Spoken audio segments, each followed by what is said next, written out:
can see this. So yesterday we were really diving into SQL and how we're going to use it over and over again. But before we really get started, let's just do a quick review of what we were learning yesterday. All right. So how would we? We got a table. The table is called users. How would we fetch information from this table?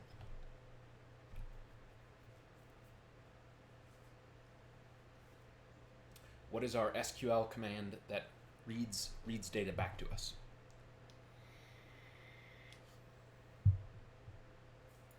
Select. Select. Okay, what comes after the select?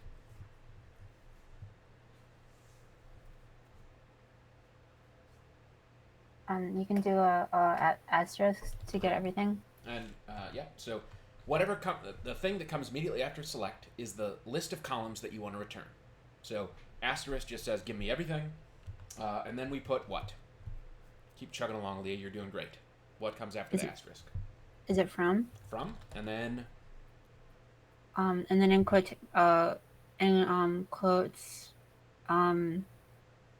would you do users? yeah, it doesn't have to be in quotes. The official escaping symbol for MySQL or for SQL in general is actually the backtick. So backtick users is more accurate than quotes. I think quotes will work as well. Okay, no. So that is invalid syntax, but backtick will work perfectly. Okay, so if I just wanted, so we can see now we've got everything. We've got ID, first name, last name, email, and then a password column. What if I just wanted the first name and last name columns? You could just do first name, comma, last name. First name, comma, last name. Okay. Yep. And what if I only wanted, anyone that's got an ID higher than 10? You could do at the end do where ID is greater than 10. Okay, like that. Yep, perfect. What if I want this to be in reversed order? Right, I want it to go from 16 down to 11. You could do DESC at the end. Like that? You're missing one thing, and that one thing is you have to put order by. Oh, okay. Order by ID, and then the name of the thing you're ordering by. So that will do 16 down to 11. But we can put any column we want in here, right? We can do first name. And so now this should be sorted in reverse alphabetical order, or we could change this to ASC, ascending. And we can also do multiple columns in here, right? We can say first name, last name. Right, so it will, for example, Andrew B. If we wanted to switch this around, right, we could do last name desk, first name ASC, right? So we could put the ascending and descending keyword goes with the column that it's doing.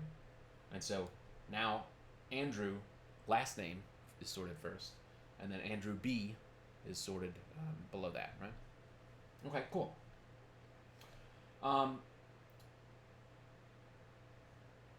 What if I needed to have more, like, what else could I do here? If I wanted to just say, I want greater than 10 but less than 15. Can I do that in here?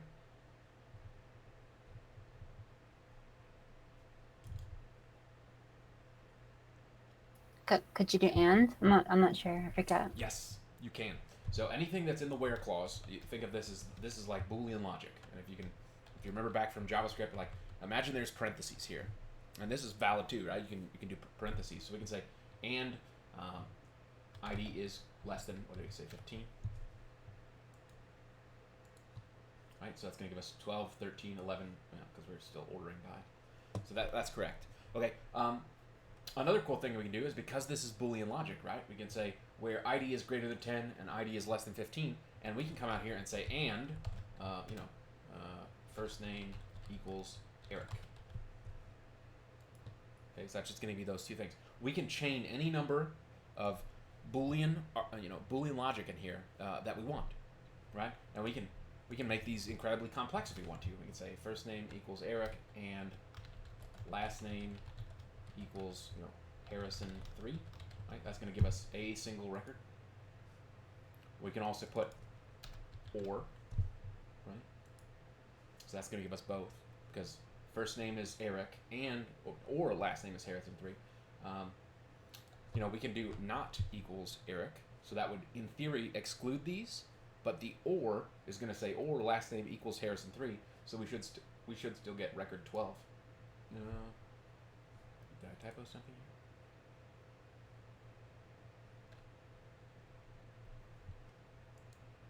Oh, there we go.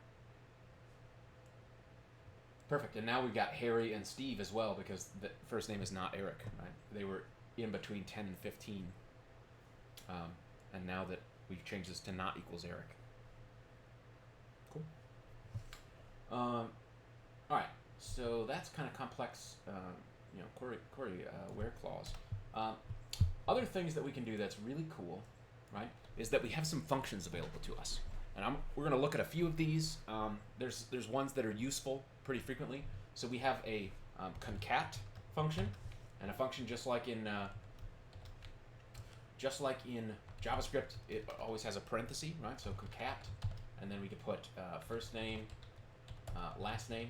This is going to return those two columns as a single column, right? And this is going to put Eric Harrison smushed together, right? Just like this. We can add as many things in here as we want, right? So we can do Eric space Harrison, okay? So we're concatenating first name and last name. So this is one cool way to join column values together. Now, you'll notice that the row names before were like ID, first name, last name, but this one now says concat first name, last name. And, you know, for the sake of like extra clarity, we might want to come in here and we can alias this table. We can say as name, right? And so now we've told MySQL when it returns the results back, even though this is a you know, first name, last name, we're telling it, hey, return this back as the name column. So this is going to be really important, especially when we're working with you know, some of the things in JavaScript. If we ever used a complex column name like this or a function, you know, when JavaScript is returning the values to us, it's going to use like the column name as the key in the object, and so we might want to give ourselves aliases. So we can do that with any, right? So for example, here it says ID. We can say as user ID, right? And it's going to alias that column name in the return back to us. So we can put that on any of these things. Cool. There are some other functions. Maybe we'll dive into them later. I don't get very much use out of them, except maybe if you were ever going to do some like some analytics. Maybe let's show this off. Select ID from users. Right. Let's look at some other functions that we have available to us. Okay, so we've got a list of IDs here. If for some reason we had, imagine this wasn't IDs. Let's alias it as like numbers. Right. And so we can use other functions like sum, right? And that will add all of those numbers together. What else? Count. That's going to count how many records come back, right? So that's 13. If we see, right? Let's see, there are indeed 13 values here. 1, 2, 3. Yeah, we deleted some. Okay, so count, sum, and concat are extremely useful. Are there any other ones we use frequently? Maybe max. So we can get the highest number, and min if we wanted to get the lowest. Sometimes those are useful. We can obviously do these things in JavaScript as well, but if we just want to get like what's the highest user ID in the system, for example, rather than return everything back, we can just say give me the greatest value. There's another way we can approach this, right? So select min ID from users, or let's go back to max, right? Select max ID. That's going to give us the largest value in this table. We could also have written this kind of in this direction. Select ID from users, order by ID, desk, limit 1. Right, so if I run this now, it's going to return that same kind of idea. It's going to give us the highest number because we're ordering by ID, and we're saying limit 1. Right? So the limit is another interesting function that you'll use pretty often because limit will let you return any number of results, right? So we know there's 13 records in this table, so I could say, just give me 10 of them, right? ID, first name, last name, right? So this is how you do pagination, right? If you got 1,000 records and you wanted to display 10 per page, right? The limit mechanism, which is one of the things that goes at the very end of your query, is telling you how many records to display. So let's just do limit 2 to show this off, and we'll take out our descending. So it'll go. It's going to give us users 1 and 2, but we can do comma 2, and that's going to give us 3 and 4. So the second number in your limit is where it starts counting from. Or excuse me, the first number in your limit is where it starts counting from. So 4, 2, and that's the total number of records. So if you were implementing pagination, for example, and you can imagine saying like, hey, this is page 1. Okay, it's going to give you, and it starts at 0, right? So page 1 starts at 0, and then you want page 2, and then you want page 3. What is this? Shift enter. Execute. Current statement, control enter. Right?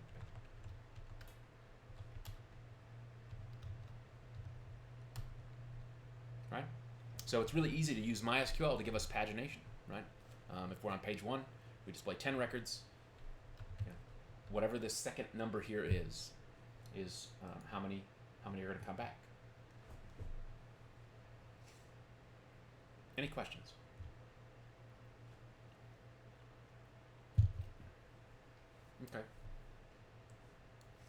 Okay. Okay. We've got a users table. It has a bunch of records in it. Select star from users. Now, how would I add a new record to the bottom of this? Not Leah, because she answered all the select questions.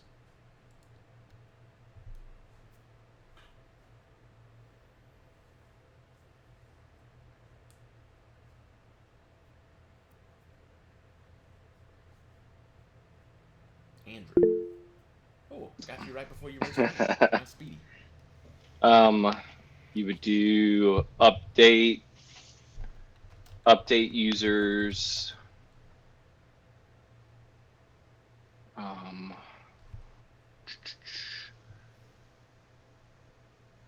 Or let me see. So if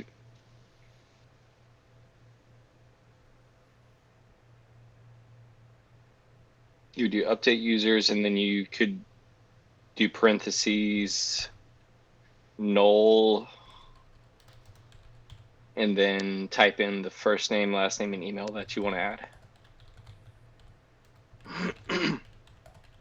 Like that?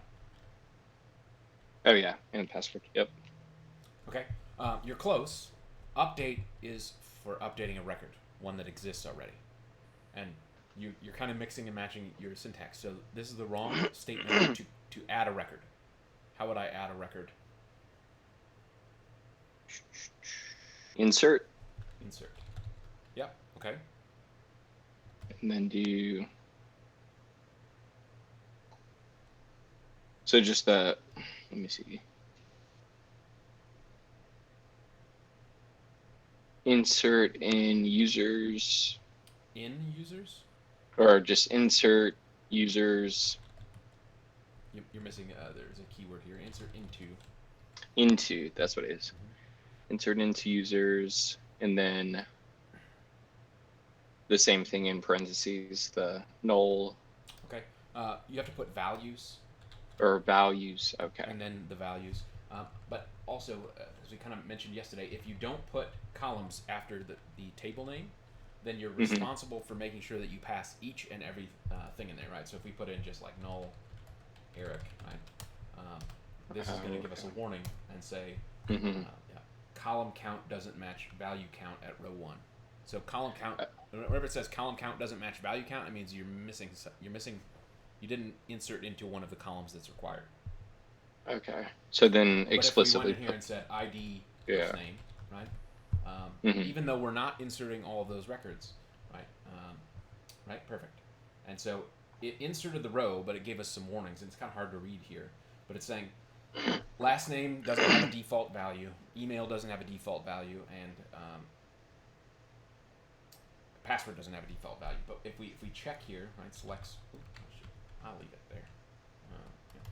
Select star from users, right? We can see that it did insert row 17 and Eric, and then it left everything else blank. Okay. And the reason that it gives us a warning instead of preventing us from inserting is because we created this table as not null, right? So it's giving us a warning saying, hey, like don't put anything in here. Like it has to have a value. Okay. If we tried to insert null, for example, if we come in here and say insert into first name, and we'll just add last name, right? Last name, and then let's come in here and put null in, right? This, yeah, it'll say column last name cannot be null. Now, if we go back to the users table, right? So this is kind of how we defined it yesterday when we were working in. Gosh, it's so hard to see these things, huh? It's pretty small. So what? Here, I'll pull it up over here. Users. So if we, yeah, perfect. So when we defined this table yesterday in PHP-MyAdmin, right? So it's just a database client. We didn't. How do I edit this? Let's see. Change. Okay, perfect. This is good. So we have an option here that we didn't even talk about. Where is it at? Right here, default.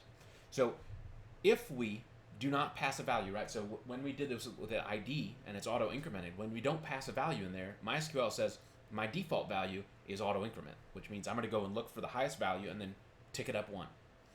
But we can go in here and say, we can add a default and say, the default value for this is like no last name.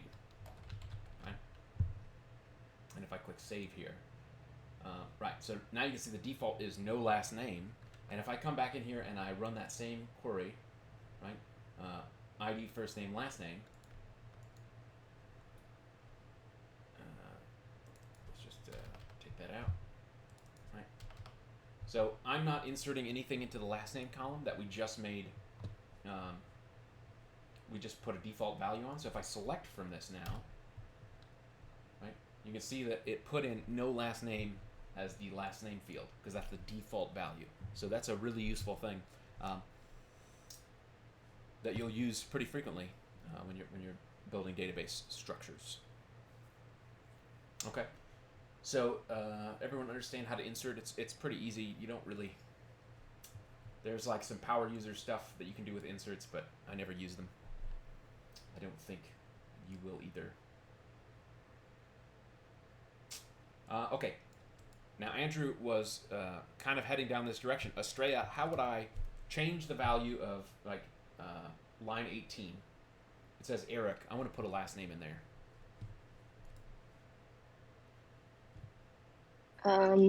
Would it be update ID equals 18? Close. So first, just like with insert, we need to like specify the table. So okay. That's so update users, and then the command that lets us know we need to change the value is what? So I'll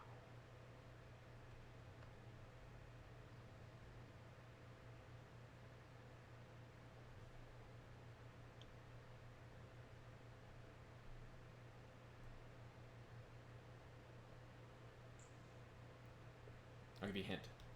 The next word is set. Oh. And then what? Set values. We don't have to say set values. Update's different than insert. What we have to do is tell it what values we're gonna update. So we do it with column name equals and then value. So it would be last name equals Harrison. Okay. Now, what do we need to do to tell this update statement that we want to update record 18? Into. Okay.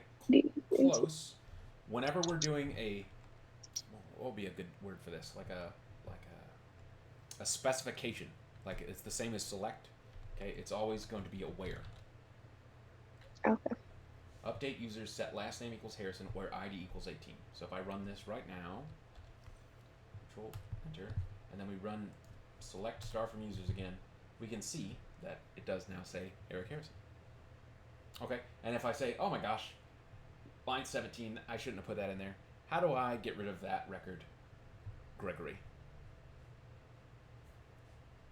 I want to completely remove record 17. Would it be delete user first name ID?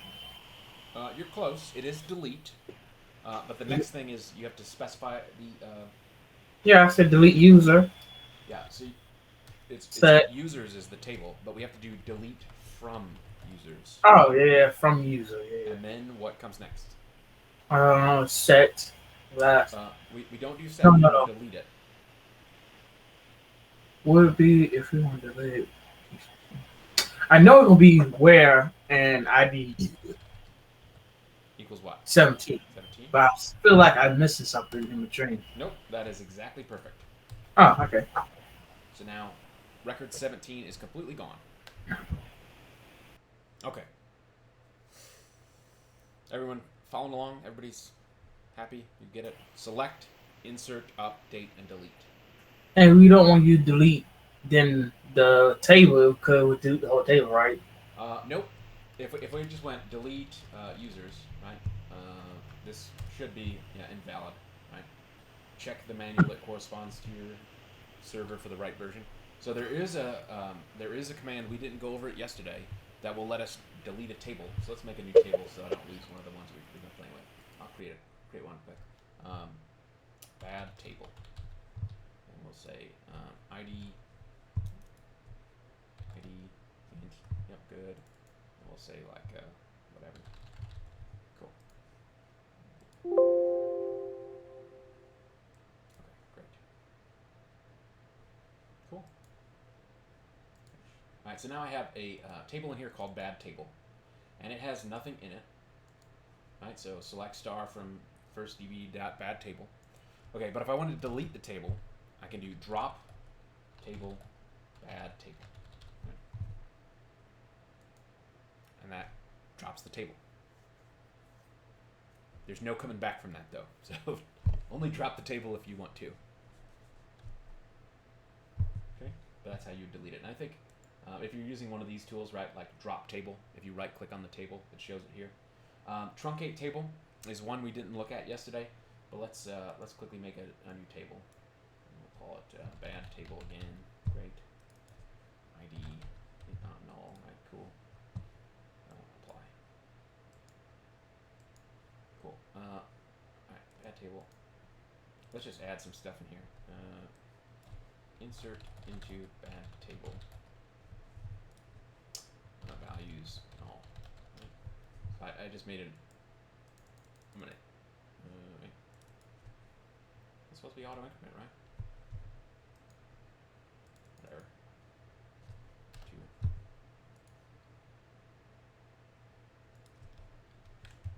Cool. So we got some records in here, right? If I select from it, right, we can see we have these things. If I didn't want to drop the table, but I want to completely wipe out all of the information in here. Okay, no worries, Leah. Hope you feel better. If we wanted to remove all the information from this table, there's a command we can use called truncate, and we put in bad table, and that will wipe out all of the information that was in that table. Star from bad table. Right. And so now bad table is empty. Truncate is also super useful because it will reset the auto increment counter. So if you were to say, hey, I've got a users table and it's, what are we at now? Users. Right? Users, we're up to 18. So the next record we insert is 19. If you went through and you used, you said, hey, I want to clear out all the information in this table, and you made a loop or something and you said delete, you could even do it without a delete. So you could do delete from users where, all right, let's just do it. Delete from users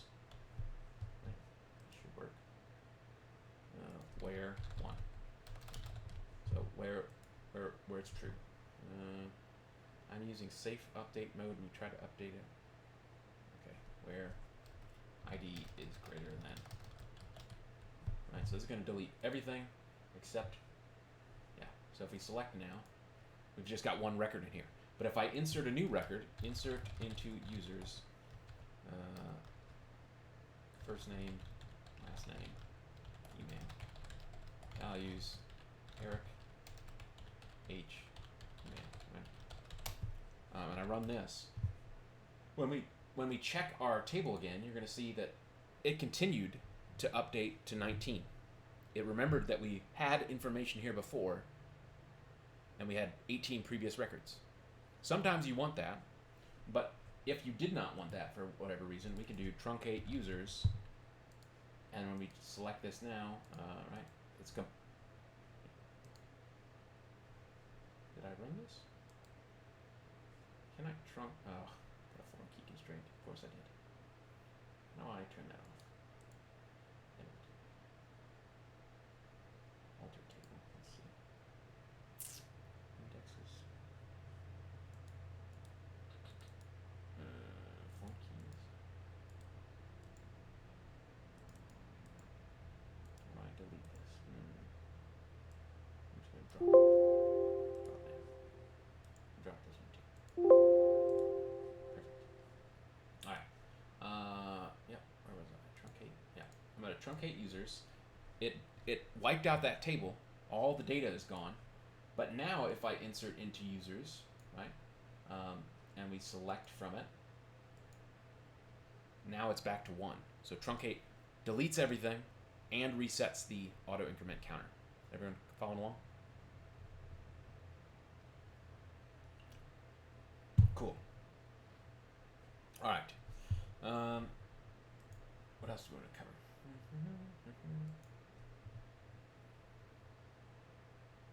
All right. Yeah. Let's. So, we've got PHP MyAdmin. We've also got MySQL Workbench, right? So we can come in here at any time and say, right? Where do we do this?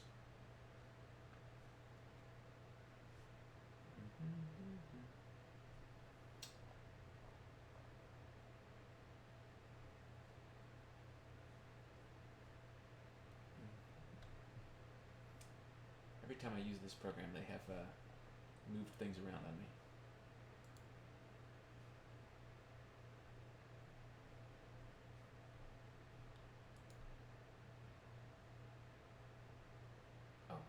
Yeah, okay, so if we wanted to add a column, right, we can choose to add it at the beginning of the table or at the end of the table, or we can specify where we want to add this column, right? So if we wanted to add one after first name, we want to maybe add a middle name, right? So we'll do middle name, Barkar, and we'll say 50 on the, for that one, right? Save, right? It went so fast you couldn't see it.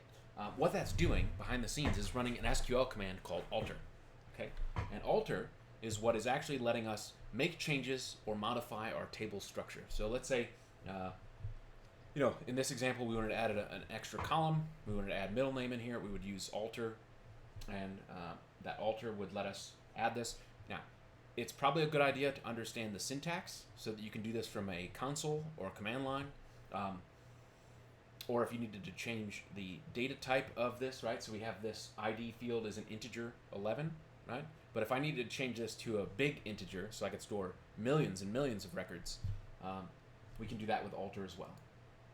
So the format for that is, if you can see my screen, alter table and then the table name, add and then the column name with the data type, and then you can put in after ID or after column, right? If we wanted to modify a column and change its data type, you would say alter table modify column name, data type, and then alter table drop column removes the column.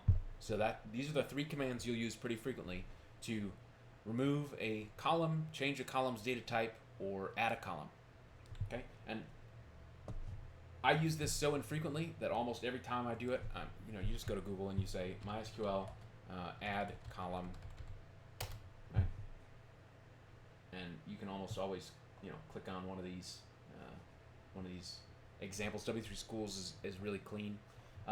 Oftentimes, and you'll notice that I like skip over these top ones, right? Like a lot of these MySQL.com resources are really, really dense.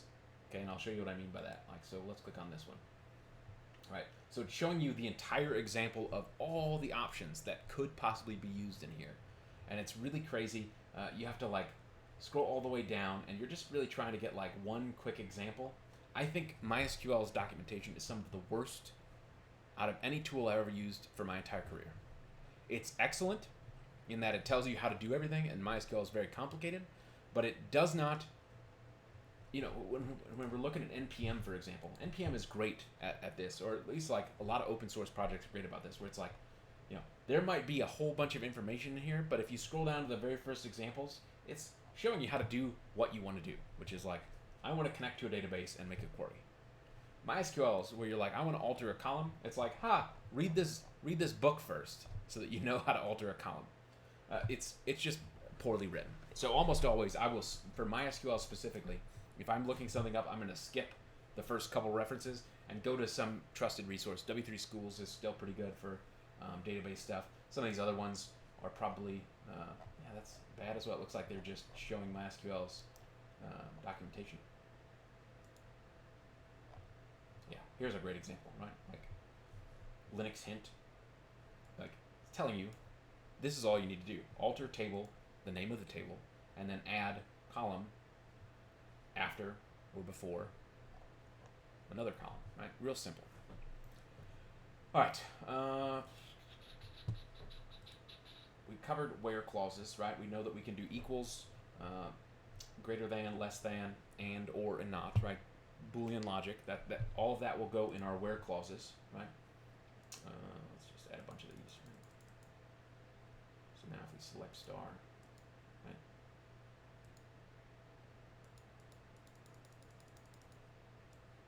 Let's take this out so we don't accidentally execute it again. So we can see we've got 20 records in here. We can put anything we want in the where clause. So we can say where ID is greater than 10 and ID is less than 15. Okay, cool.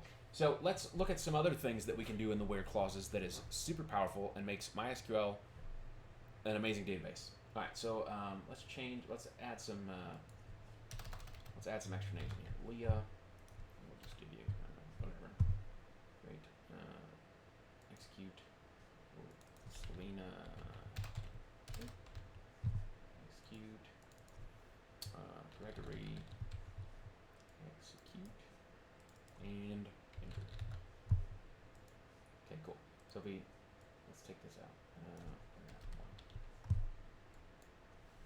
All right, so we have we have a couple extra names in here, okay, and we've been operating solely on like where ID equals this or where ID equals not this. Well, let's say we wanted to look for anyone who had like an E in the middle of their name. Okay, we can do that with the like operator, right? So we can say where first name like, and the wildcard here is %. We can say E and then %, and if we run this, it's going to give us all the E's as well. I picked a bad letter. Let's just say we want to see who's got a G in their name, right? So it should be just Gregory, right? And we could do Geo, right? Gregory. So this is often like how you're going to implement a simple type of search engine where you say like, just show me, we could have, let's add some like apple, banana, cucumber, right? Somebody's got a crazy. Did you call my name? Nope. I was using you as an example. Oh, okay.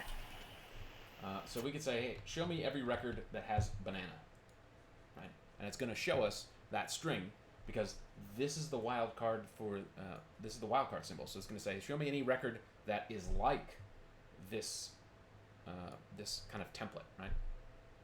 And if we put no wildcard at the front, right, it's going to show you any record that starts with banana and has anything after it, which is in this case nothing.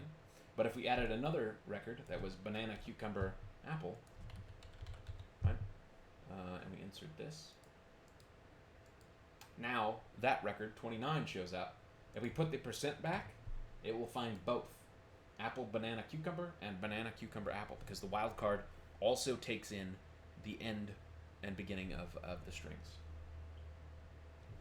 Cool. Like. This one's super powerful. I use this all the time. All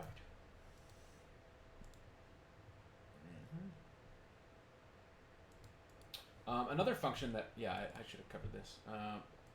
Say distinct. Let's actually take out this. Take out the whole where clause. Distinct. Name. Okay. What distinct does is it says, give me back every record that is unique. Right? So we know if we popped in here, right? Like do I not have any? No. It's a bad example because I need to group by, right? So we know that if we took out distinct, right? That we have a whole bunch of Erics in here, but those values are the same. So if we just wanted just the ones that are unique here, we can use the distinct function, and it's not case sensitive. So you can either do distinct or distinct like that. Either one will work. Okay. And that's going to return all the records that are unique.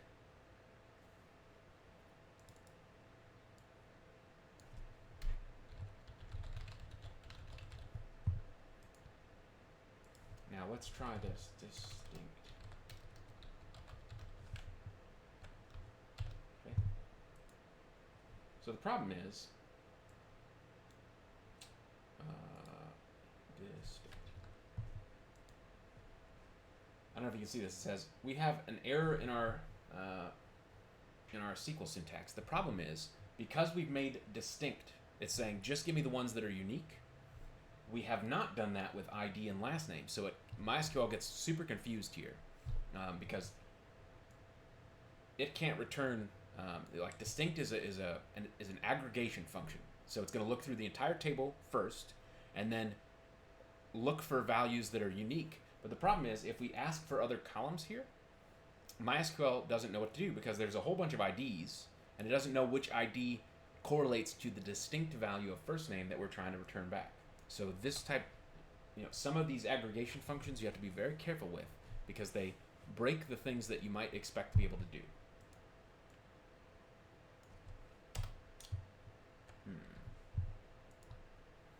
Where would you use distinct? Is there a good example?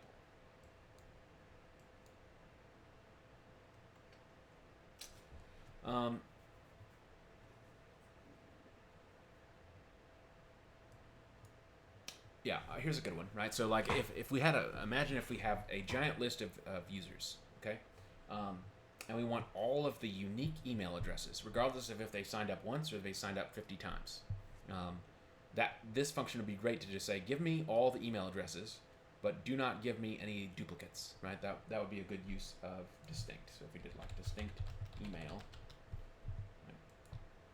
Yeah, it's gonna give. Oh, we only have one record, and they all say email, right? So this is a really good way to just like smush away the stuff that are duplicates. Cool. Oh, okay, here's a good one. Right, so we've been playing with select ID from, let's do ID first name from users where ID is greater than 5 and ID is less than 10, right? So this is one syntax we've been, did I delete everything? Let's take this out and see what our table looks like. Oh, I deleted all those earlier records. So let's say where ID is greater than 10 and ID is less than 20. Or let's do 15. Okay. We also have another syntax that lets us shortcut that, right? So it's where column between value 1 and value 2. So if you're working with numbers, rather than having to do where ID is greater than 10 and ID is less than 15, we can do where ID between what do we do? 10 and 15. Right? it's giving us, it's the same function, but just with slightly different syntax. So sometimes this is really good if you're doing mathematical operations. This is a real good one to keep in your back pocket, because it lets you specify ranges in a way that's maybe a little cleaner to express. What else?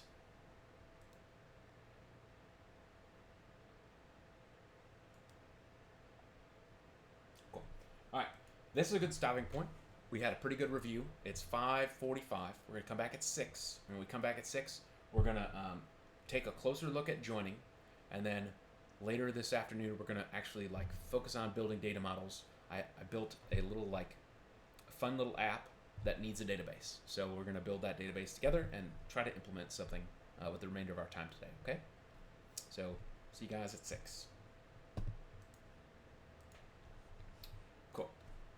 All right. I'm gonna do this easily. Yeah. SQL workbench. So let's make a few tables here.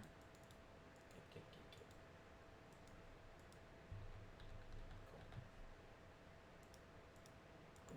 Create table, and we'll say table A has an ID. It's not null. Auto increment. Yep. Table 2, it will say value. Table A info. Yep. Care about that. That's fine. This is our create table syntax. So our program is doing it for us. Now we have a table called table A. And if we select rows, right, it has nothing in there. Okay. I'm going to make a few tables. I'm going to make a table B. Let's see. Create table like. Create table. Table B. It's going to have an ID, not null, auto increment, and then we're going to put table A ID. We'll make that an int. Okay, and then what do we call the other one? Table A info. Let's say table B info. Okay. Apply. Great. And now I'm going to make a table C. Table C. ID. Auto increment. Table A. ID. Int. I'm going to make a table B ID as well. Then I'll give us some more things to play with. Table B ID. Int. And table C info. Cool. Apply. Perfect. So let's insert some records in here. Can I just type in here? Yeah. Test. Test 2. Test 3. Test 4. Great. And then apply. Which will create these values, right? And if I select now, we can see that we've got 4 records in table A. Test, test 2, test 3, test 4. If I wanted to add some stuff into table B, let's close that, close that. Let's make a new SQL tab, and we will say, actually, let's do it this way. Great. Right, select, cool. Table B. Oh, I'm on the wrong one.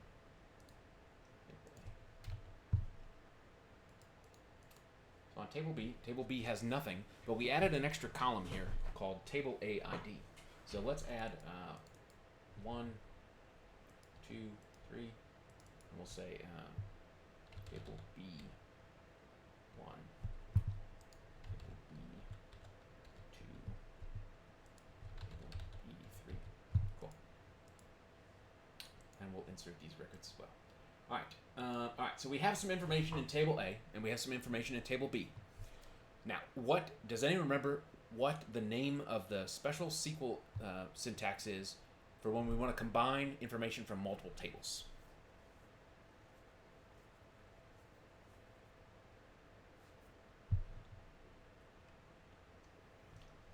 Join. Join, perfect. So let's make a new thing. So if I wanted to do select star from table A, join table B, right? If I just run this is just a regular join. It's going to give us all the records of both, and you can see it's duplicating information because we haven't told it what to join on. It's just saying, give me everything. So that's the kind of the default. This is like a regular join. Okay, so it's giving us, this is like table A's stuff, right? We get table A, we know has test, test 2, test 3, test 4. You can see that here, test, test 2, test 3, test 4. And each of those records is duplicated, right, 3 times because it's combining with the 1, 2, 3 of table B. Okay, now we can also choose directions of joins, right? So we can do, right, this is like a full join. We're smushing both tables together. We can do a left join, table B, and that's going to fail because when we do a left join, we have to tell it what we're joining on, right? So left join table B, and we do that with the on keyword. So we say on, what did we call it? Oh shoot, I wish I hadn't deleted this.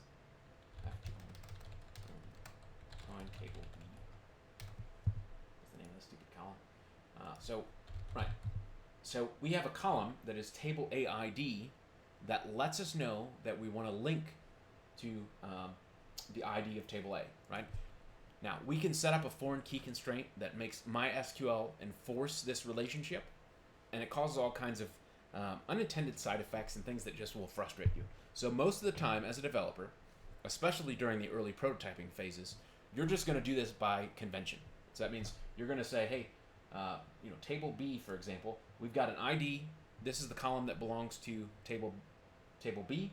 But then we're going to say, hey, whatever the name is of the other table that I want to join to, we're going to put that first, and then we're going to put underscore ID. So this one is table A underscore ID. You're going to see this pattern all over the place. And then we have the information from the table. So what we might do is, in here we'll say left join table B on table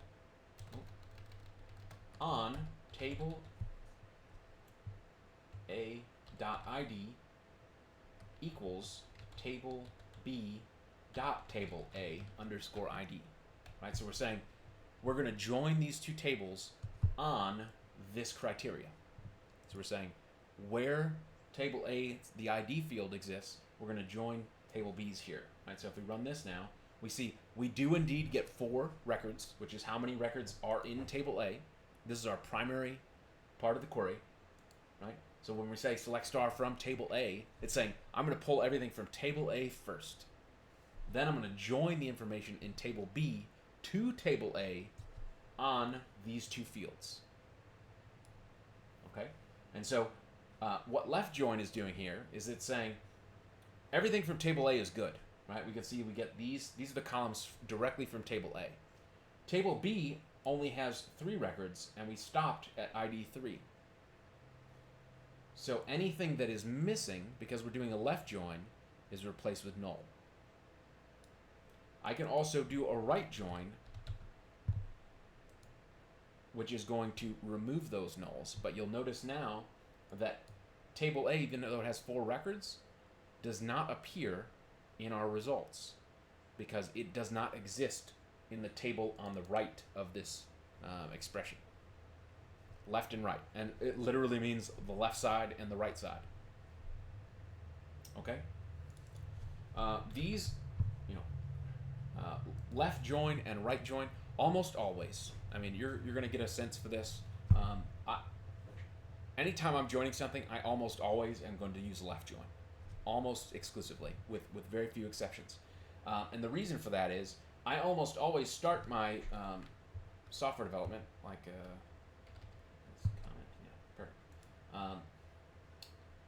I'm selecting these are the records I care about, and then I want to add extra stuff like what are my usernames, what are my passwords, right? We have a users table, for example. Left join users on table A.id equals users.id, right? So this will bring in information from the users, right? If I wanted to get like the name and last name of the user that is associated with this table, I'm going to use a left join. I'm going to say, hey, slurp in all that information and attach it to the thing I care about. This primary query here is the thing I care about. This is the table that I'm fetching information from. Left join is going to be your best friend as a software developer. And if you think of it like logically, when we we were talking yesterday about, like, think of this like a spreadsheet model. You care about, your primary query whenever you start developing is like the thing you care most about. So if when we're in a little bit, when we start like playing with an actual app and trying to build a data model for that app, we're almost always going to start from this type of approach where we say, hey, select the thing from there, and then as we add new data models and as we add new data elements, we're going to left join into that query. Now, there are a bunch of other joins that may or may not come up. You're gonna see these from time to time. Sometimes you do actually care about all the records from both. Right? So sometimes you say, hey, I've got two tables. I want all of them, all of the data, regardless of if it exists in one or the other. So sometimes you'll do regular joins. Sometimes you'll do joins that exclude things that are the same. And we'll show you how to do that here in a second. So let's take a look. This visualization, to me, is pretty powerful because it shows off the types of... Cool. So left join, like you got two bubbles, and they overlap. Left join says, show me everything that's in the left part, the table on the left, the main table, and include information from the table on the right. Full outer join is like the formal name of the type of join we were doing where we're saying, give me both of everything. Right? See, full outer join. And then there's a left join if null that will exclude stuff from the other table. And then an inner join is one that you may do occasionally where you're saying, only give me back the records of things that match both criteria, both tables, on the left and the right. And then the right join is the opposite of the left join, which is give me the stuff from the table on the right and exclude anything if it's not on the table on the left. And then there's also a right join if null. So those are the main things that you're going to do with joins.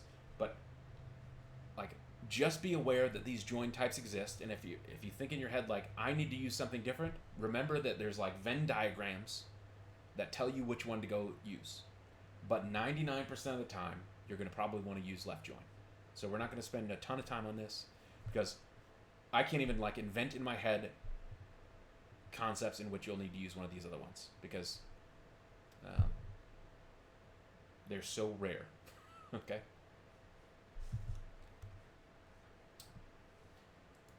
We covered a couple of the functions.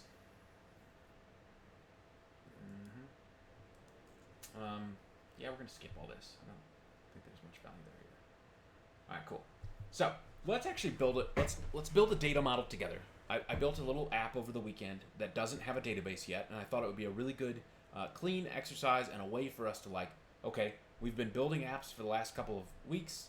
Now it's time to like actually build something real with a database. And so we're going to play with this for the next couple of days. And it's going to use Express, and we're also going to use this app to teach us the next thing that we're going to cover like with Wednesday and Thursday of this week, which is templating engines. Okay? So I built a kind of a very lightweight skeleton of what could be a recipe website, right? So it has nothing here really other than just like some design content. So you're on a recipe page, it's got a title of the recipe, a brief paragraph description of the recipe, a list of ingredients, and then a list of instructions. Okay, so this is, I picked this because everyone kind of knows what a recipe looks like, and it's a really easy data model to describe. Okay, so let's start kind of from top out, right? So we know we're building this app. We probably want to have some kind of pattern, right? So it'd be like recipe and then, 1, right? So I kind of mocked this up, and we'll look at the code here in a second. And so the idea is when I have this number up here, right? This could always be a new number, and it should pull that record out of the database and then display it here in our template. Okay? Is everyone kind of following along? All right, cool. So let's dive into the code first, and I'll just give you a quick overview. CSS, good, nice. All right, so I'm using EJS. This is a templating engine. We're going to cover this tomorrow, but just be aware that like you're going to see it for a minute, and I'll point out where. But all the stuff that we're doing previously, I've said Express. I'm creating Express. I'm saying app.use express.static. So I've got a templates folder that has my CSS, my images. It's got a favicon in there. And then if there was any files in here specifically, so if I made an index.html, right, index, if I could type index.html, right, and I load this page blank. Right? We get a blank file now because this is an empty file, and I can come in here and say. Okay. And if I save this now, I put nothing in there, so you can't see it. Hello. Right. So all the stuff we've been doing up until now, this project is also doing. Okay. So let's keep walking through it. Right. So I know I want to use I want to use Express to like let me set up routes, and the first route that I think needs to exist is I need to have a recipe and a recipe ID. So I'm going to get some number between 1 and a million or 1 in a billion, however many recipes we store in here, and then when we handle that request, we're going to respond back with information from our database. So we know we're going to have an ID, we're going to have a title of the recipe, we're going to have, it's going to change the description. So if you go back here, right, like let me delete this index, right? So I started this, like I designed the page like we've been doing before with HTML and CSS, and I just kind of laid it out in a way that I thought made sense. But then when I went in and started creating this route, recipe 1, right, like all of those sections that are going to be stored in the database can be updated, and we'll go and fetch that. So we need to create our tables now. That's really the first step. That's really the first step here in making things work for us. Okay. So let's make our recipes database. I can find SQL Workbench. Cool.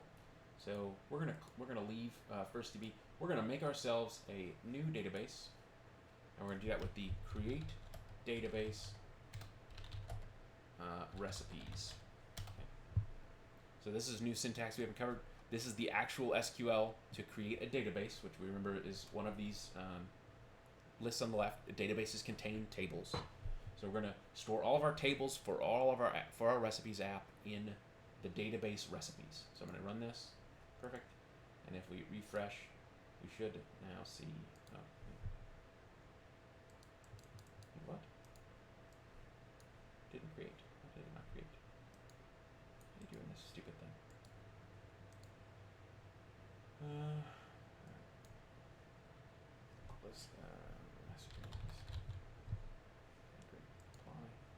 Oh, you have to use create schema. I'm thinking of a different database engine. So create schema recipes.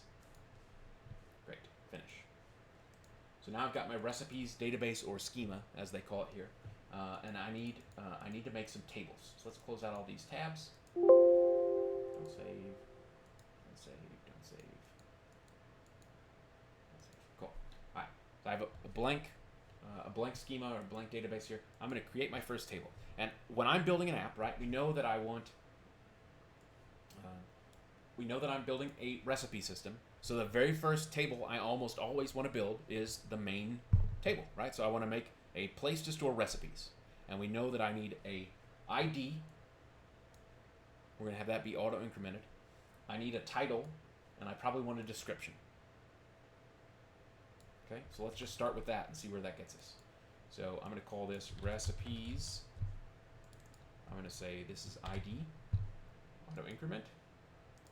The next one we'll maybe call it like a title. Let's make this a pretty big bar car. So like this could be like buttered squash and zucchini noodles, right? You need to have a lot of characters in here, right?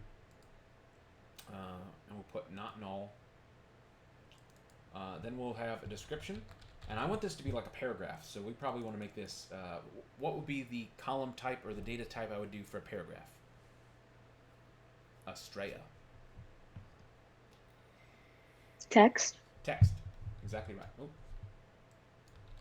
And if at any time you forget all these names, right, there is a drop down here which have all those options. And then the same thing exists in PHP MyAdmin. So whichever program you're using to build your databases, build your tables, interact with stuff, almost always these programs are going to give you the answers that you need. And if you ever need to know, like, what's the difference between medium text and long text, we can look this up on Google, and it'll tell you, medium text is for 65,000 whatevers, and long text is 65 million whatevers, right? Knowing the exact value is just like trivia questions. You don't actually need to know them. It's never going to come up in the rest of your life. But if you ever find yourself in a situation where you're building a blog or a story writing system, and you're trying to figure out why it cuts off halfway through the, the first chapter, it's because you probably did not pick a big enough column or a big enough data type. Okay. So let's go back to building our table. ID, title, description. We've got a number, we got a title, description. Oh, and then the other thing is I want each recipe to have like a picture. So we're gonna put in a image. An image. And we'll make this a varchar 255 as well. Varchar 255. And we'll say not null, but let's put in a default value. Let's so if we don't put in an image, it's gonna like put in a generic. Let's see if we can use like a placeholder it. And or let's do let's do placeholder it. And we'll just make this 400. 400 by 400. So we'll just do 400 here. And if we go to this, just to make sure we're in the right spot.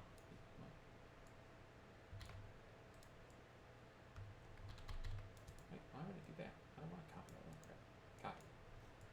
If we go here, I don't know what this nonsense is. 400. Right. It's going to give us a 400 pixel wide, 400 pixel tall placeholder image. So we're going to put this in our database as the default value. Right, so if I don't put an image in, it's going to automatically insert this. Okay, this all looks good. My ID, just to make sure it's auto increment, it's set up as our primary key, right? So that means we can only have one value. Like it's going to enforce and make sure that like it'll go 1, 2, 3, 4, 5. But if I try to create another 2 5s, it's going to say invalid key because the key 5 already exists. All right, everything looks good, and we'll just click apply here. This is the actual syntax of what it's doing. So what I'm always going to do here, if I'm using a program like this, I'm going to copy this code that it gives us, and I'm going to come in here and I'm going to make a dbschema.sql file, and I'm going to paste this in here so that I can, at any time when I'm in my code editor, just go and look at the SQL syntax. So every table I build attached to my project, I'm going to put in a file like this, and I might call it schema, I might call it dbschema, whatever I want to call it, and it's a .sql file type, so that I've got it here available, and I can always refer back to it. Okay, so I'm going to save this because I want to keep this forever. And then I'm going to click apply, so it actually created my table, and my table now exists. Okay. Where's we at? Select rows, right? So I've got nothing in here, but let's just, for the sake of, let's call it test recipe 1. And I'll put in, I like tacos. Right? And I'm not going to put an image, so I want to make sure my default is working. And this is the SQL that it's generating. Insert into recipes, title, description, values, test recipe 1, I like tacos. Great. So now if we select star, we should see, yep, we got record 1 is test recipe 1, I like tacos is the description, and it has a placeholder image. Okay? So, this is kind of the at this stage, normally I'd probably go and like implement it so that like going to this recipe 1 will load that data first. I know I don't have my ingredients set up yet. I don't have a table for my cooking instructions, but I'm probably going to, for the sake of like, let's focus on the database side before we jump back into coding and making this work. We're going to make those tables now because we know we are going to need them anyway. But I normally, and it's completely up to you how you choose to work, I normally would go and implement one table and then implement the code to make sure that that is linked correctly to the database. But we're gonna plow forward and just assume we know what we're doing, and we're gonna build our tables all at the same time. Okay, so we got a recipes table. I need an ingredients table to include a list, right? This recipe, any recipe we build in here, can have any number of ingredients, right? It might be a complicated recipe that needs, a cup of flour, soy sauce, lemon juice, chili peppers. So we need to have a table that is separate from recipes to store all of our ingredients, right? That's the main reason that we did not put ingredients in our recipes table. We want to have a one-to-many relationship. So one recipe can have many ingredients, right? So like one to many. And so we're going to need another table for this. So let's make a new table now. Create table. And we'll call this one ingredients. Okay. We know we want an ID. All of our tables, we want to have an ID that is auto incrementing. And we're going to say, we're going to select auto increment. Then we want to have a column that links to the recipe, right? So we want to be able to say, hey, give me all the ingredients for recipe 1. Right now, this one's, the template HTML I wrote here says 5 cups of flour, lemon juice, something of something, right? Like just putting in some gibberish checks as placeholders. But we want to be able to make a query that says select star from ingredients where recipe equals, recipe ID equals 1. So let's do, I like to make sure that when I'm making my foreign keys, so when I'm making a column that is going to contain a link to another table, I almost always do the other table's name underscore ID. But I'm not going to do the other table's name as a plural, where it's recipes ID. I'm going to make it singular. That's just personal preference for me. So I will say recipe ID, letting me know that this value, whatever I put in here, is going to link to a single recipe in the recipes table, not to multiple recipes in the recipes table. And then I'm going to make sure that this is an int.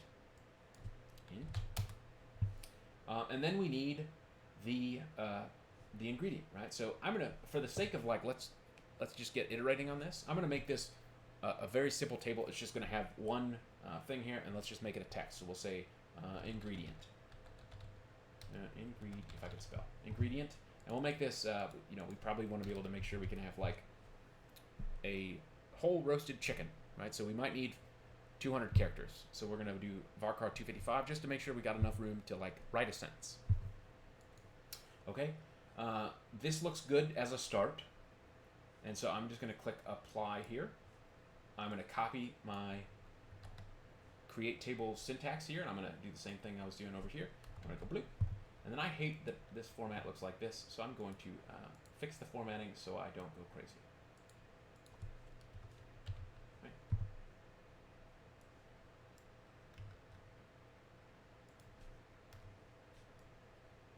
And this is just personal preference.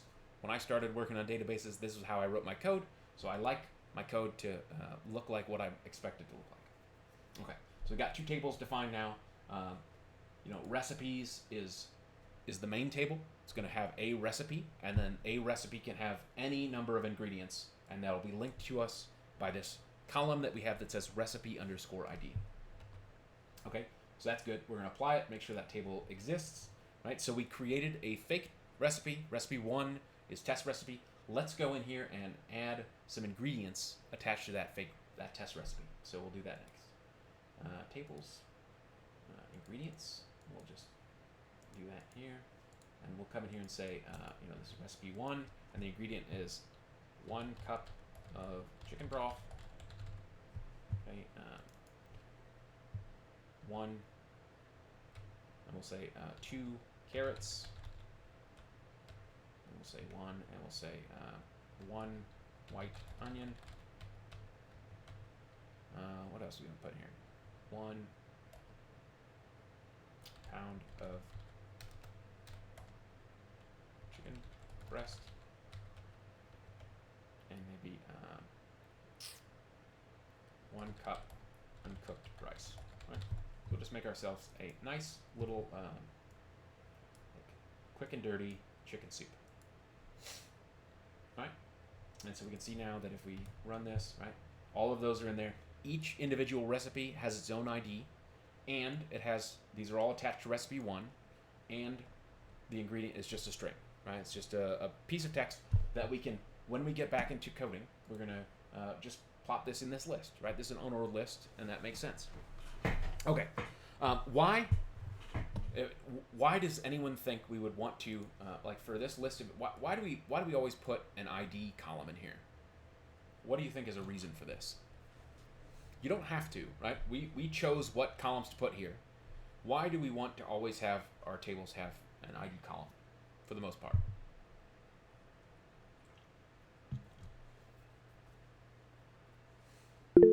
Andrew. Just so that each field is unique in a certain way so that you can access it. Yeah, That's exactly right. It's a really good habit to be into, so that we can always say, hey, if I wanted to make this 2 cups of chicken broth, I can say update, update ingredients, set ingredient equals 2 cups chicken broth, where ID equals 1. So we know we're talking about this specific record. Okay. Now we could just as easily have said where recipe ID equals 1 and ingredient equals 1 cup of chicken broth. We have to have some way in our where clauses, like when we're writing our selects and when we're writing our updates and deletes, we need to have some way to specify I'm talking about this row, or I'm talking about these rows, right? Because we can do like where recipe ID equals 1. So we need to make sure that it's just a really good habit to be in, where you just say every table I make is going to have an auto-incrementing ID field. It's just real simple. There are exceptions to this. When you come across them, you'll know, and you'll just not make an ID column. But for the most part, you're almost always going to need the ability to access individual records, and the safest and best way is just always throw an ID on first, and always make it auto increment, and always make it a primary key. That's just like the easiest possible way to design a table. Okay, so we've got our ingredients. Now we need a similar thing with cooking directions, right? So we want this to just be a list, right? There can be many cooking directions attached to our table, right? So let's do that now. Create table, and we'll call it directions. Again, we'll make an ID, int not null auto increment. We will do recipe ID. We'll make that an int as well. Okay, and then direction. And we'll make this, varchar 255 is probably good enough for testing. The thing that jumps out to mind is these directions might be kind of complex, right? So we might even want to make this a text so that we can have like a paragraph. It might be something like slice open the breastbone of finely dice your things and chop it and add it to a pot. Like, it might be complex. So let's actually do that. Let's make this text. I'll just talk myself in a different direction. And you'll do that a lot. And if I, let's just make this varchar 255, right? Right. I'm going to copy this, paste it into my code. If I'm in here and I'm working and the table already exists, right? Like I get in here and I know, hey, I have more complex recipe instructions. I should have made this a text in the first place. I can come in here and alter table, or I can write the alter table statement myself, and I can just come in here and say, this actually needs to be a text, and then click apply, and this is the code that is actually running behind the scenes. So it's alter table, directions, change column direction into text, null, default null. Okay. And then we probably want to update our schema to make sure that we know that this now is a text. I'm going to fix this so it doesn't drive me bonkers. Okay, good. So we've got our 3 major data items, right? We are probably going to, when we start developing this little recipe app, we know we're going to add more features, right? We're probably going to want some kind of search engine. We're probably going to want some kind of tagging. So I can say like, hey, this is gluten-free, or this is vegetarian, or this is vegan, right? If we're building an actual recipe tracker. But this is like a great starting point to like start building our app. So let's add some content in the directions table so that we can play with recipe 1 and see what that does. Okay, so let's select from directions. All right, there's nothing in here. We're going to put in recipe 1, preheat chicken stock in a medium crock pot on the stove. And then we'll say recipe 1, we'll say finely dice carrots and onions and add them to the broth. 1, and then we'll say shred your chicken breast and add it to the broth. Let bring to a boil and let simmer until chicken. Let's add rice to broth. Okay, and then nice broth. And then the final step is bring to a boil and reduce to simmer until chicken and rice are fully cooked. Right? So we made like the simplest, cheapest chicken soup. All right, cool. All right, so we got a recipe 1, and we probably, because we've been making chicken soup here, let's change the name of test recipe 1. We'll say like cheap chicken rice soup.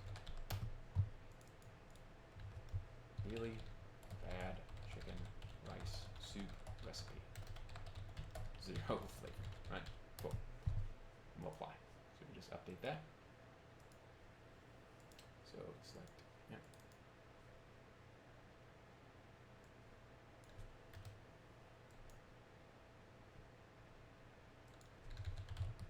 So we got our tables. Everything is in place. We have a recipe, we have ingredients, and we have directions. So now let's go back into our code now for the first time.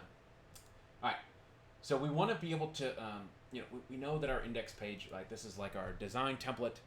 We want to make it so that when we go to recipe/recipe ID, right? So like recipe 1, we want that to load that information from the database. So let's do that now.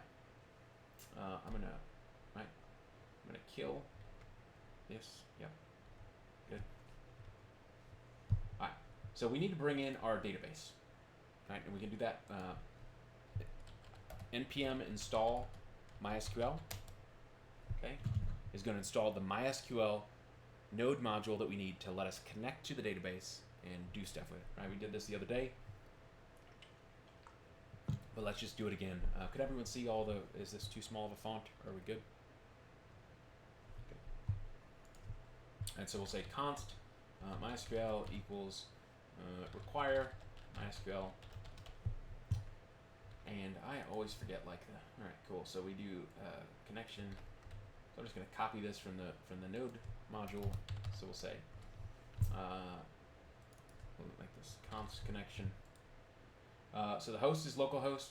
The user in our local development environment is root. There's no password, I think, on mine.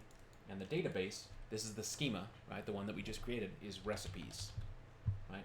So that when it asks for database, it means what is the name of the database or the schema that we've stored all of our tables in. So if I run this right now and I say, how do I have to do connection.connect.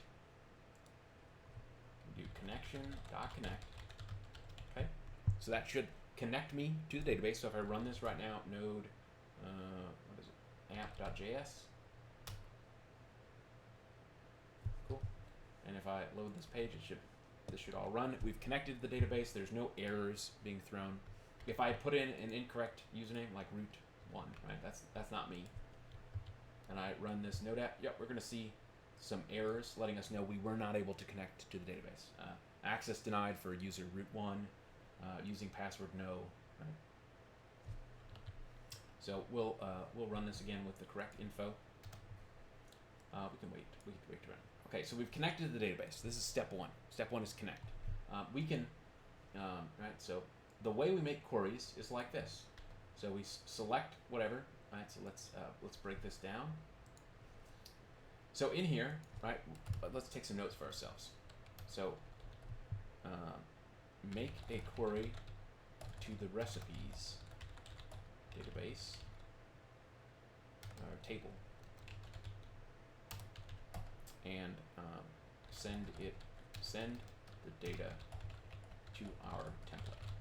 All right, so let's just first make sure we can actually connect to the recipes table and make a query. All right, so I'm going to comment out this code because we'll learn about that in a little bit. But if I paste in this example from npm, right, it's connection.query. It's always the query goes first, and so let's just pull this out so that we don't have to. Let's make let query equals, and we'll say. Select, what do we make? ID, title, description. Was that what we called it?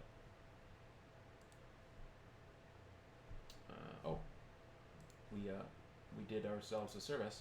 Right? ID, title, description, image. Those are the things we want. ID, title, description, and image from recipes where ID equals, and we're going to put a question mark in here. We didn't cover this yesterday.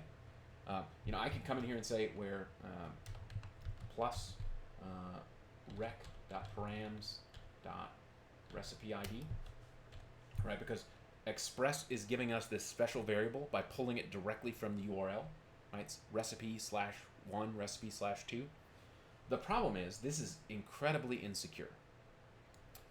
This information is coming directly from the user. So if I put in /1, if I type in this address and I say go to recipe1 semicolon select password from users, now the query is going to be running behind the scenes and it's letting me inject code into your application. So what we have to do is pass in parameterized variables. So anytime there's information coming from the user, you never want to let them just straight pass this in as a variable. So we're going to use a parameterized query here. And the way to do this, anywhere you're going to accept user input, you just put a question mark. So this is like a placeholder for a value. Okay? And we'll put a semicolon. So the first connection query, the very first parameter to the query function is the query itself. And you can either put it, we could have put this here as a string, but knowing that this is going to grow, I like to always put my query on a separate line so that I don't have as much stuff smushed together. So I'm going to put a comma. The next parameter to connection to that query is the callback function, which we have here. Right? So if I do it like this, right? It's a little bit easier to see. We can even put this in here. Let's say parameter 1 is the query, and then parameter 2 is the callback function. Or maybe we should call these arguments. Argument. Okay. So the first argument to this function, query, is the query itself, and then the second argument is the callback function.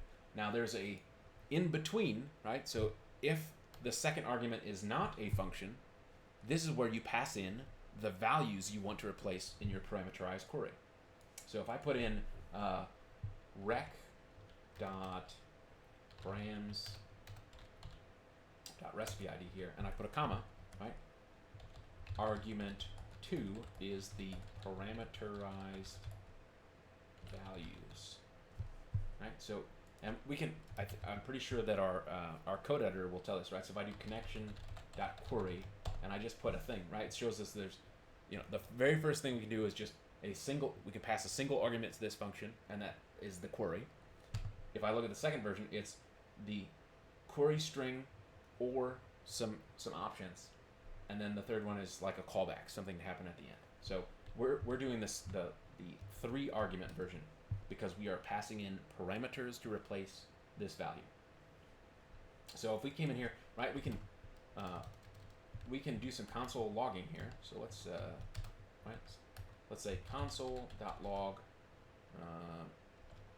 results. Right. So let's just make sure that we can get a query here.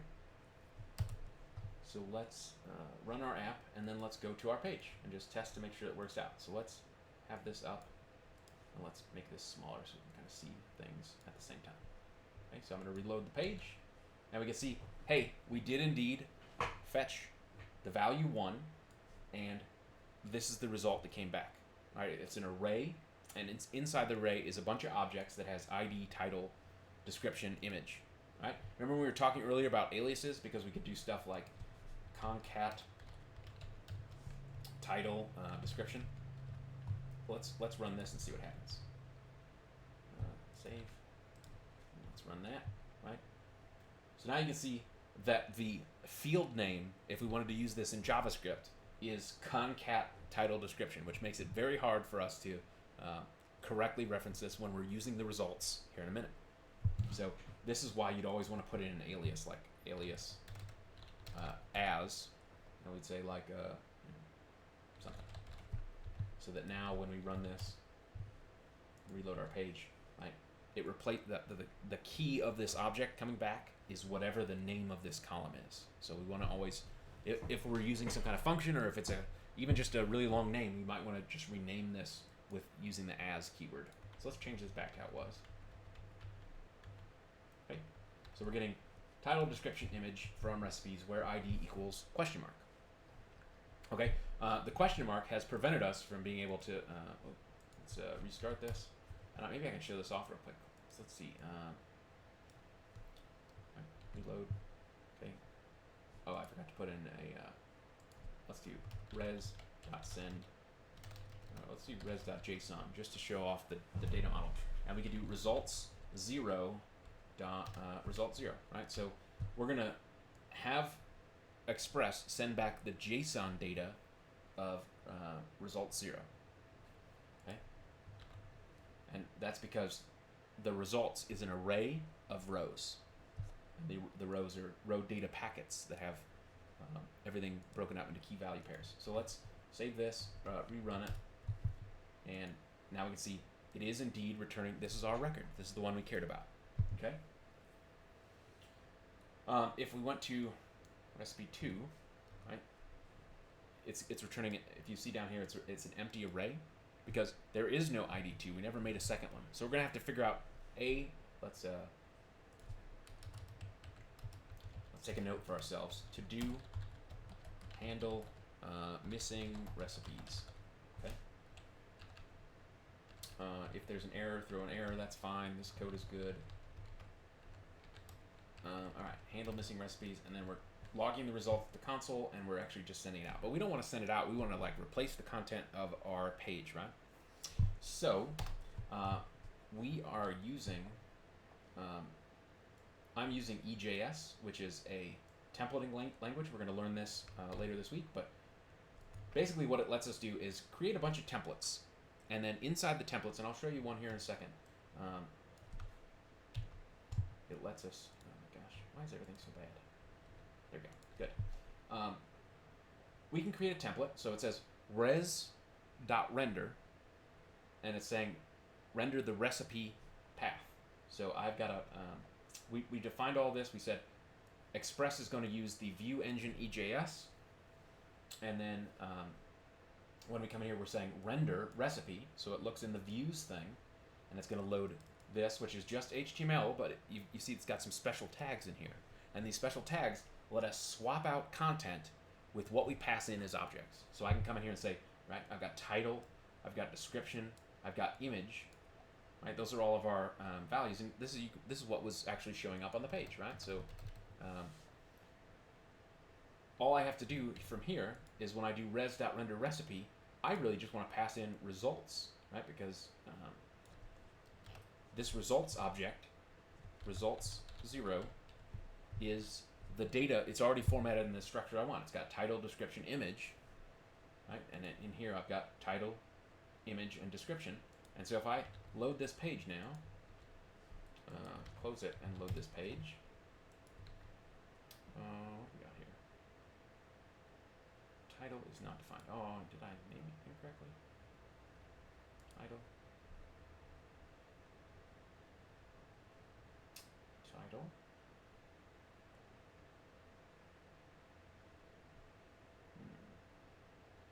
Let's put this back and see if we can figure out what we did wrong here. Okay, so if I run this page,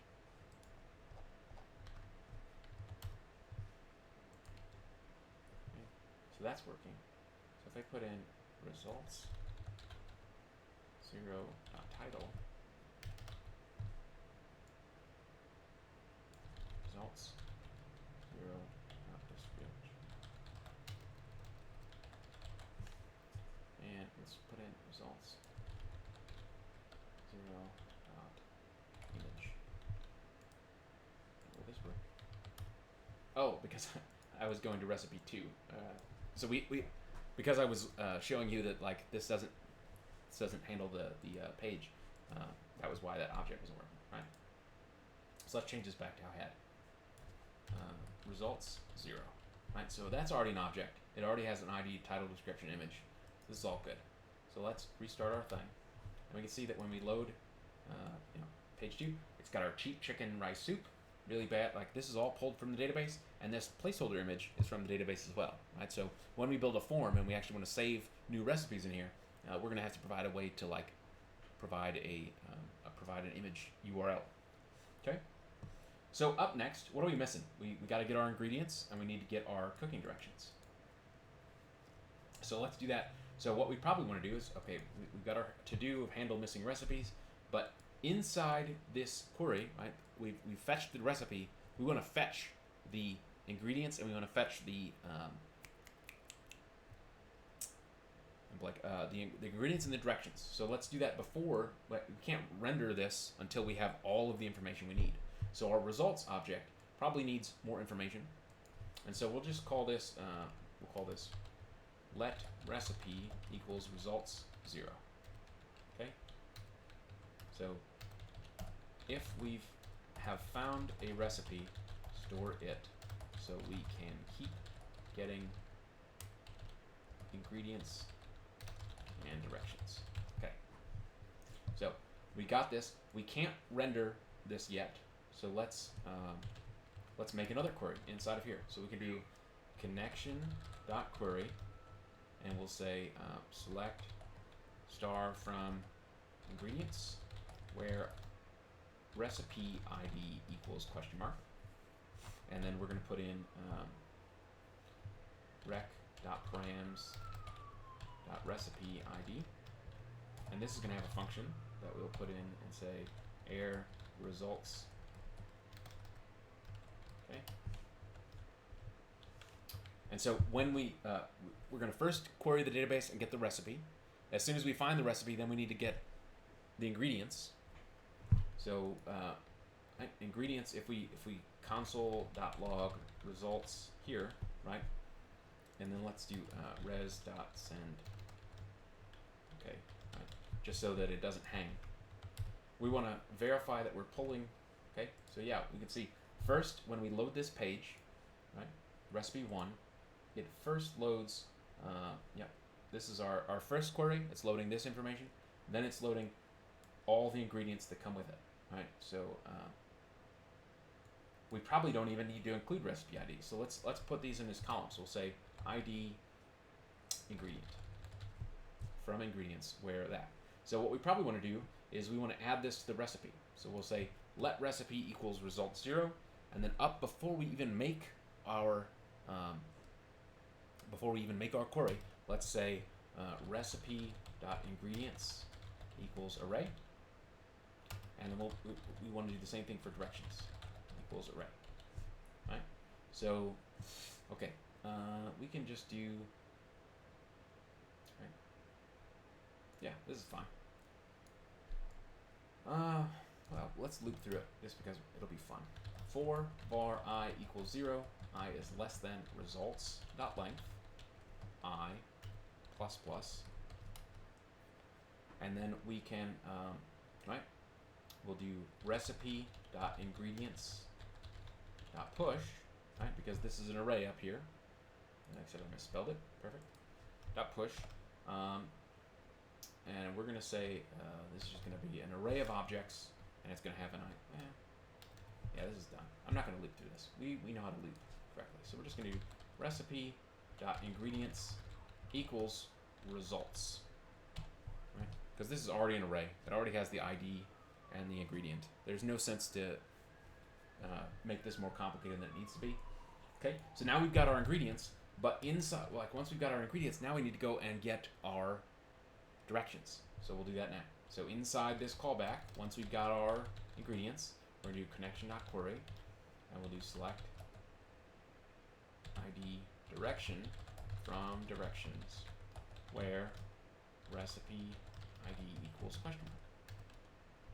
Same exact thing. Recipe ID, and then we'll do function error results, and then here we'll simply do recipe dot directions equals results. Okay, so now that we have built all of our data into the recipe array, right? Let's just let's spit all this out. Let's do console.log recipe, and then we're going to do that res.render, right? So we'll do res.render recipe, and then we pass in recipe this time instead of result 0. So we've made 3 separate queries to the database, and as soon as one finishes, we make the second query, and then as soon as the next one finishes, we make the third one. So this was when we were talking about, if you remember way back in like week 3, when we were learning JavaScript, week 4, when we were learning JavaScript for the first time, this is what's known as like callback hell, right? So in order to have this function like we expect it to, we have to wait until the previous request has happened before we can go to the next one. So we are in the callback function of the first query. So that's saying this query is done. Then we make another query, and then inside the callback of that one, we are making a third query. And in the callback of that one, that's finally when we can say, hey, send this content out to the server. So there are better ways to do this, and we'll look at that in a minute, or we'll look at that later, because there are more modern, this would be like a really great way to use promises, right? So there's a promise-based MySQL node module that we would have to not use MySQL, we'd have to use MySQL 2 or whatever the other node module was called, and then our code would be different. But it would let us write quite a bit cleaner code that doesn't have to be like nested functions inside of nested functions. Okay? All right. So, res, render, recipe, this all should be good. Let's restart our server. And we should expect that when we load this page, right, we haven't added this information to our template, but we can see that everything's kind of back to normal. It's got the title in here. It's got the description here. We got our big giant 400 by 400 image in here. And if we look at our console.log, where we're taking a peek at our data model, right, this is the recipe, and then it has an ingredients array in here, and that has all the ingredients listed, and then it has a directions array that has all the directions listed. So we've got a JavaScript object that we can do interesting stuff with. All right, and that's like the first step to making anything useful in a web development. So,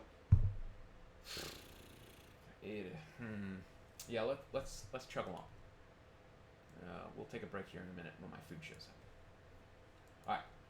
All right. So, great. So how do we loop through arrays in EJS? So we know we want to have a bunch of LIs here, and we want to have a bunch of ordered lists here. We're going to learn about EJS formally here in a little bit, but for the sake of chugging along, we'll say EJS loop. Right. Actually, before we go, let's take a quick break. It's 7 o'clock. We'll come back at 7:15, and we'll start diving into EJS, or just dabbling with EJS as we continue to build our database-driven app. Okay? So 7:15. See you guys back in a bit. Recording. All right. So we were going to learn this later this week, but I wanted to just kind of introduce you to the concept of EJS.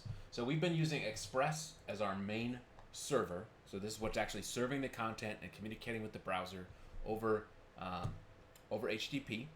But what Express does is Express is really designed to be super flexible, and so there are a whole bunch of templating engines, one of which is EJS, which lets you embed JavaScript inside HTML, and the final result, the output of this, is just regular HTML. So when the request happens, Express gets the request and it passes it off to EJS, and EJS takes that JavaScript code and replaces everything with strings so that what is sent to the browser is just text. So if we take a look at our source code here, even though we have, like include partials head, title dash recipes, you can see that these variables are being replaced and the HTML being sent back is fully formed. So it's as if like we're running JavaScript on the server side, and we're kind of when we were playing before we started learning about Express, or we were like intentionally making our own strings and sending those strings out, and the strings were like HTML.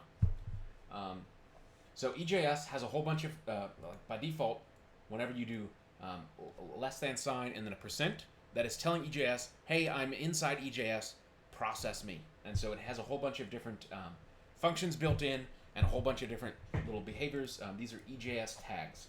And so let's take a look. I think they have some good, yeah, right here. So these are the tags. So if we just do, I'm going to make this bigger so you can see it. Less than sign %, it's saying, hey, do some code, whatever's in between that and a closing tag. If you do that with an underscore after it, it's white space slurping, which means that it's going to strip out all the white space that was leading up to it. So if we had, a whole big string and we wanted to just make sure that we had no white spaces or tabs or any of those white space characters, it's going to take those out. When we do it with $equals, if we put a variable in here, right, this is kind of what we're doing here, image, title, it's saying, this is a variable, just put it out. It's like echoing or printing, right? So it's going to just replace this directly.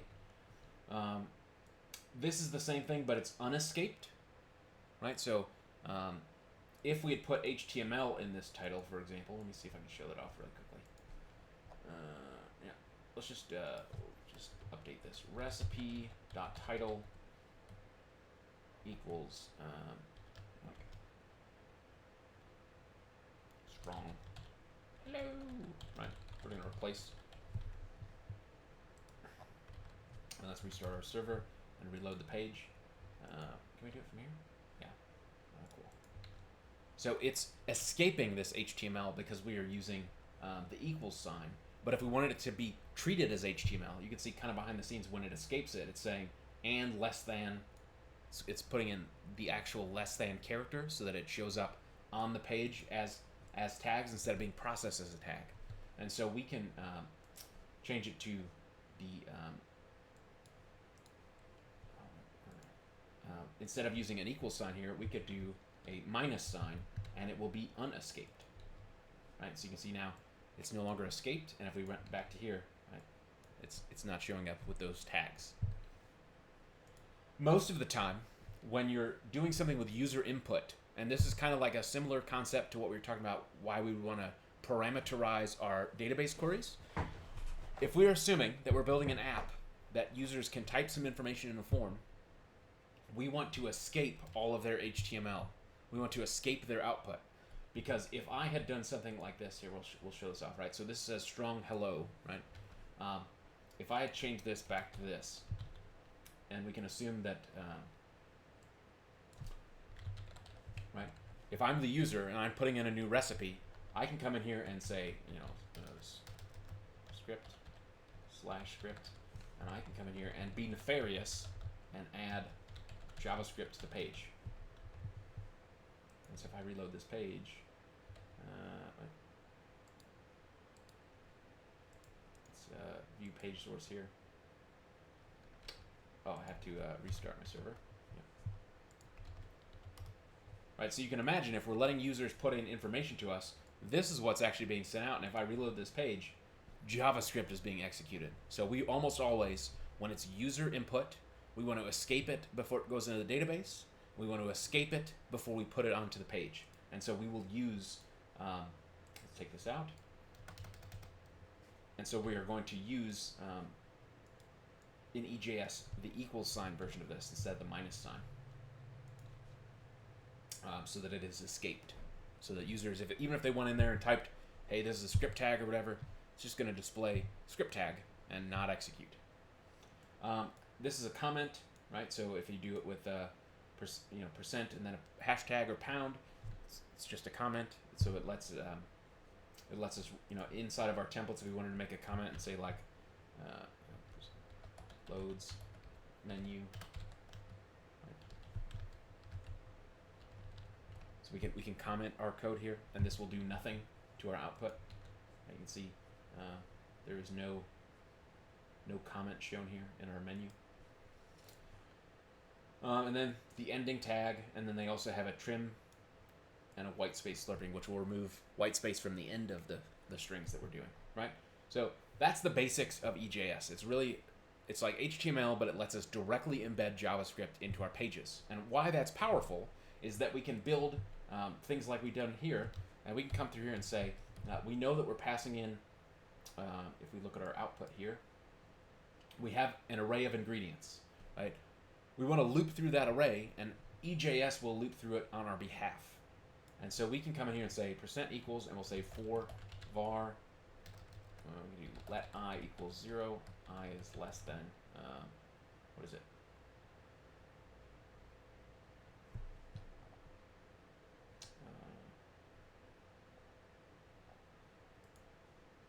Recipe. Oh, yeah. Ingredients dot length I plus plus. And then we'll just close that tag. So now we're inside of a loop, even though it's in our template, right? And so anything we put in here, we can do li, and we can do percent, and we're going to want to make sure we escape this information. So we'll say ingredients I, and then we close our thing. So if we reload this page right now, object. We need it needs to be ingredients I dot ingredient, right? Because it's an object. Ingredient. If we reload our page, yeah, we now have that information is being outputted in our HTML. This is a dynamically generated HTML page. We have a template that is an EJS file that is made up. It looks similar to HTML, but we're able to embed some JavaScript, and we're able to do things like loop through objects and loop through arrays and have that be sent to the browser as if it was just regular old JavaScript. Any visitor coming to your website is going to have no idea. Restart the server so that we are, right? They have no idea what technology is powering our website, right? We don't have, it's not one.html, it's not one.php. We are just saying, hey, the URL is /recipe/1, and the server is sending us HTML that has been dynamically generated by Express and EJS, and returning back. This is all content directly from our database. So we can do the exact same thing here with our cooking directions. No, let's just do this. And so we would do, what do we call it? Directions dot direction. And if we reload our page right now, right, those are our cooking directions. So it's very easy using tools like EJS or other templates, because there are other ones available, to very quickly, once you've got your HTML template and you've spent a couple of, I spent probably an hour or two building this CSS design and setting up how I want it to look. Now I just take that HTML and I start sprinkling in code like this that lets me reuse that content across every page on the site, right? So right now I just have a recipe and I have an index, which is just I could come in here and change, because right now index, this was like my default page, right, where I was designing what I wanted this recipe page to look like. But now that I have a recipe page finished, I can come through here and say like, welcome to recipe book, right? And I can actually change this into like a landing page for the recipe website. I can be like, please enjoy your recipes and upload them here, right? And then I'll take out the ingredient list and stuff. And maybe what we want to do now is, maybe this needs to be like H3 popular recipes. And so we're starting to add content that we're going to want to track over time if we're trying to make this an actual app. And so we'll maybe just put in like UL. And maybe what we do is, maybe in the index we actually want to make it so that this makes a query to the database and just lists all the recipes that are available. Maybe we need to add pagination, but for now we'll just manually put this in, and we'll say href equals /recipe1, and we'll say crappy chicken soup. Cool. So if we're at home, right, we got our crappy chicken soup recipe, and if I click it, it takes me to this page, which is completely dynamically generated and is pulling all that content straight from the database. Anyone have any questions? Why is the chicken soup crappy? Because I did not list out all of the things that you'd really want to do to make delicious chicken soup. There's no seasonings in here. It's gonna taste bad. You should make it though, and tell me what you think. You can improve this recipe later. I do make a veggie soup, and it tastes good. This I is, put bouillons in it, so it has flavor. yeah, this is the basis of a good chicken soup, but now we want to add some actual flavor and seasoning, and probably need some basil or I don't know, something. Definitely some spicy pepper flakes. Go ahead, Andrew. So is this the structure that you would want to build all of your web pages to where they're dynamically generated, or is there any case where you would just have maybe a folder with a few static pages that you just have on the database or that you have on the server? I am almost And you always going to have every page be dynamically generated. Specifically because if I wanted to come here, if I had, because we could do this really easily, right? Like, here, let's copy the source code, select all, right? And then let's put this into templates. We'll say like new file, about.html, right? So maybe we've got an about page. This is a static file that has all the information that we have on the other thing. Let's take this out. Let's say like about me. Neat. Let's take out all this extra stuff, right? So we can serve static content from here. We've learned how to do this. And if I come to /about.html, did I save it? Templates folder. Am I loading the templates folder? Express. Let's say templates. Yeah. Oh, I forgot to save the file. Right. Cool. So I have a static page here. Now there's a problem if I'm doing static pages like this. Let's say that I want to, I'm a developer. I go in here and I'm working on my menu, right? I know I want to add a create new recipe. href new recipe. Okay, great. So all of my pages that are I go to, right? All of these pages have this menu. If I go to recipe 1, it has new recipe because these pages were generated dynamically. But if I go to about.html, right, that one doesn't because that has the static HTML that we put in here. And so almost in every project I'm ever building, unless it's a single page app like a portfolio or something, I'm just immediately going to reach for some kind of templating engine that lets me build reuse code across pages so that I can update one place and have every page have that effect. And you kind of see all of these pages have the head, which is like the title of the page, or the meta keywords and the link rel, href, like all of my my favicon, all of that is on every single page. And then I have the same thing set up for the partial, which is my menu, right, which is right here. And so it's got my logo heading, my H1 logo, and it's got my menu for navigation, and then I have another one built for the footer. So I can change just one file and have every page have those changes reflected in them. Whereas if I have a static page, now I have to go and also update these pages as well.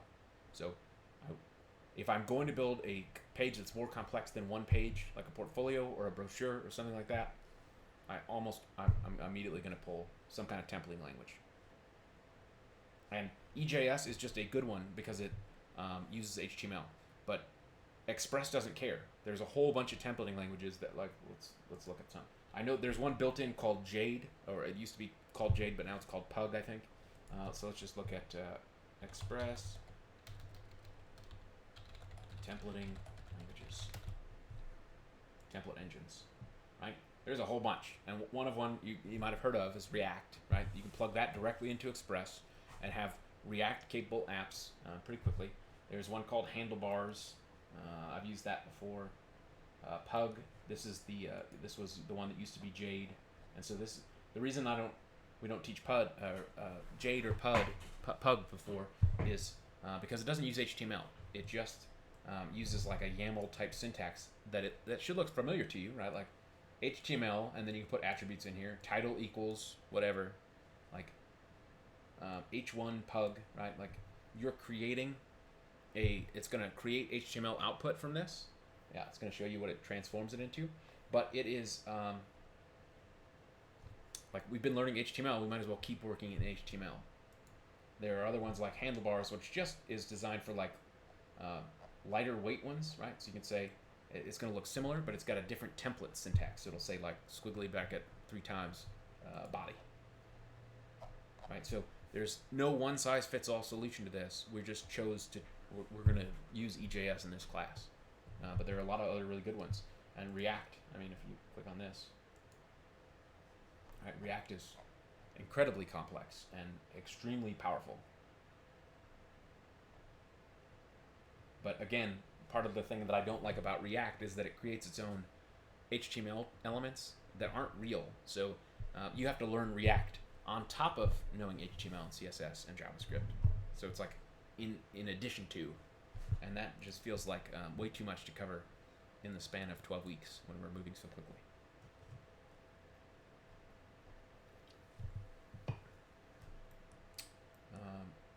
What else? What other question? That was a good one. What else you got? Delete this about page. Delete.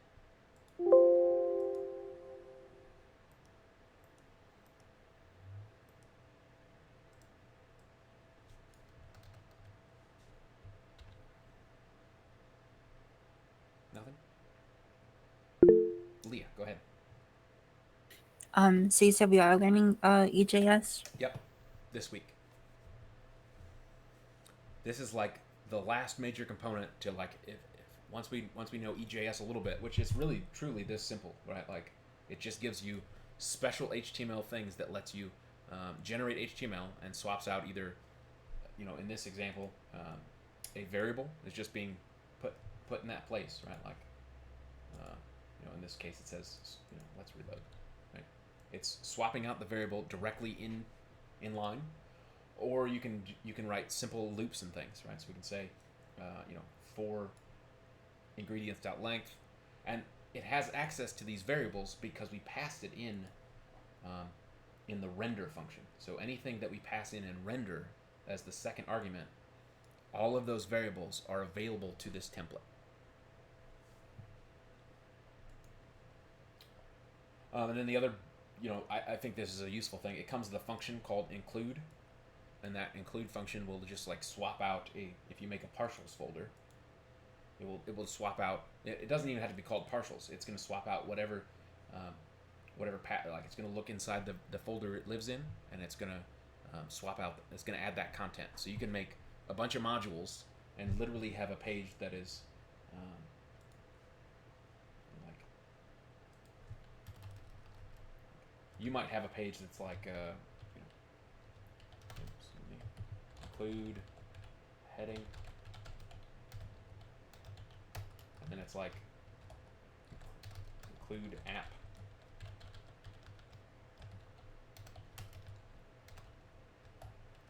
include footer, right? So like that might be your main page, and everything that's magic happens inside app. There's no like you will always do this. It's always going to be dependent on what you're trying to do. And so for me, because I started with the template first, I built my HTML and CSS when I was trying to like come up with a project for us to work on in the class. I started with the HTML thing, and then I started slowly picking out bits and pieces so I could focus on the parts that matter. Because now that I've got this structure in place, you know, if I want to add new things to this menu up top, or if I want to add things to my footer, I can just touch those files. Otherwise, I can just focus on what's in here, and we can, you know, make a form to create a new recipe. Maybe that's the next step, because we want to insert things into the database. But maybe what we actually need to do first is let's make it so that you know, on our home page here, right, we've got a list of recipes, popular recipes. Let's just make this all recipes, so we always have a full list going from, you know, 1 to 1,000,000, so that as we create a new recipe form, this list will continue to grow. And we kind of played with that yesterday, but let's do it for real now, as if we were really trying to build a nice app. Okay? And please, please, please stop me if I'm going too fast or if anything doesn't make sense. We have literally all week just to focus on databases and focus on EJS, because it's really combining everything we've been learning over the last 8 weeks, I guess. All right, so first thing that jumps to mind is I need to put a style on these links because that's going to drive me crazy. Let's do that real quick. What are we in here? Main. I'll make it main A, and we'll do color FFF, and then text decoration underline. Right. Now, if I reload the page, yeah, good. So I want to change this, right, where it says popular recipes. I'm just going to say all recipes. Right? We know this is just a placeholder. We're going to make this dynamic too. We're going to maybe explore user accounts later. And so I'll maybe want to make this like my recipes, and then Andrew has his own recipes, and everybody can have their own secret recipes. I'm going to take out this image because it doesn't really make sense here. All right, cool. So our page looks like this now. All right, I'm gonna close this. One other cool little trick I'm going to show off. This is this is a useful tool. Is there's a node module called NodeMon, and if I'm going to show you, we can install it with npm install NodeMon, and I'm going to do save dev. Okay. So what this is going to do is it's going to save this for our development version of. Remember we were talking about like when it does this, it's going to put it in the package JSON. And so if we look at dev dependencies, it has NodeMon in here. And what NodeMon does is instead of running our program with node app.js and then having to close it every time, I can run NodeMon app.js, and then anytime I make a change to that file, it's going to know that the file has changed and it's going to restart itself. So it's going to save me a ton of time and frustration. So I'm going to use that program from now on while we're developing. So I'll do NodeMon app.js. Good.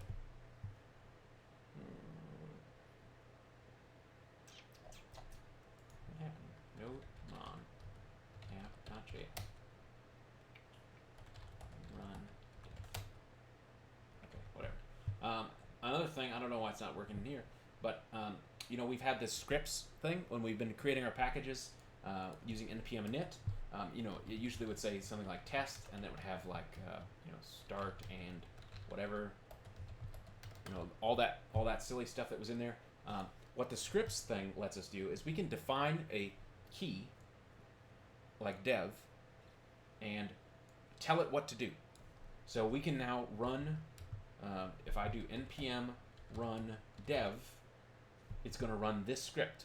And so that's why it has that test one in there. So by default, when you run npm init, if we had a testing framework, which we'll cover as well, we would run npm run tests, and it's going to run through your whole test suite to make sure all the software is working correctly. But I can go in here and say npm run dev, which is going to run NodeMon app.js. And then I run this, and it's watching. So if I come in here, remember when I was making changes in this app.js, and I would make a change, and I would say, recipe.title equals Eric. Right? As soon as I save it, you can see it's restarting due to changes, and it restarted my page so that it restarted, so I don't have to keep stopping and starting my server while I'm developing. Okay, so NodeMon is a super good tool, and you'll want to start using it. Okay, cool. So we need to, in our root thing, right? This is so let's pull this side by side so we can kind of see it. All right, so we've got our slash request. This is like what used to be like index.html. This is our main request to our server, right? And it's rendering index, which is just this page, right? Let's close this one. Don't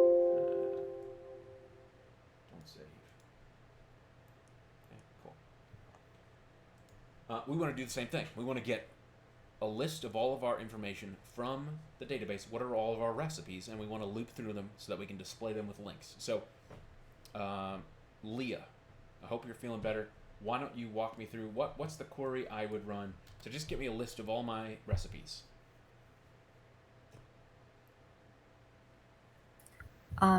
Is it select star from recipes? Sure. And yeah, that's going to give us, if we have one right now, but we, when we add more, that list is going to grow. So, I am a big fan of I like to always just specify my columns, so I would encourage you to do that as well, so there's never any confusion, especially when you start joining data from multiple tables together. If you do select star, then it's going to give you everything from table A and everything from table B, and it can potentially cause conflicts where it'll be like ambiguous column because the column exists in both places. So it's just always a really good idea to just be explicit with what you want to pull back. So I'm going to say I need the ID for sure, and I need the title. I don't need the description, and I probably don't need the image. I might come back to that decision, and I might have it so that our page, maybe it needs a little image so that we can be like, oh, that's the chicken I remember. But for now, we just need this because that's all we have here in our link. We need a link, we need the ID of the recipe, and we need the title. So let's do that. So in our thing, right, we want to get ID and title of all recipes and pass to index template. And so you can see down here we called res render, and we passed in the data we wanted to have be available. We can also, with EJS, just say res render and pass in the name of the file to use the template, right? So this is going to render the index template, but it doesn't pass any variables to it because this page doesn't need any variables. Okay? The title was set. There's no variables being used in here, but we want to change that now. We want to pass in all of like any records that we get from the database that are from the recipes table using select ID title from recipes. We want to pass that to our index template so we can build that list. And so let's do that. Who wants to walk me through making a connection and making a query to our database in Node?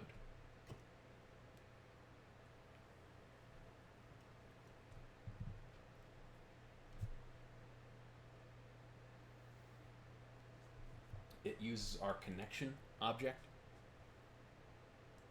Does that help? I'll try. Take it So it's connection.query. Okay. And that's And a function, then- right? Yes. And then in the parentheses, we put select ID and title, or just title, Oh, not the ID. we need the Or do we ID need as the well ID? because we need it for Okay. the link. Yes. Yep. ID and title from recipes. Okay. Is that it? And then we need a function. Function. And that's going to have error as the first one and results as the second one. Okay, so I'm in my function. This is where I want to do my res render, right? Yes. Okay.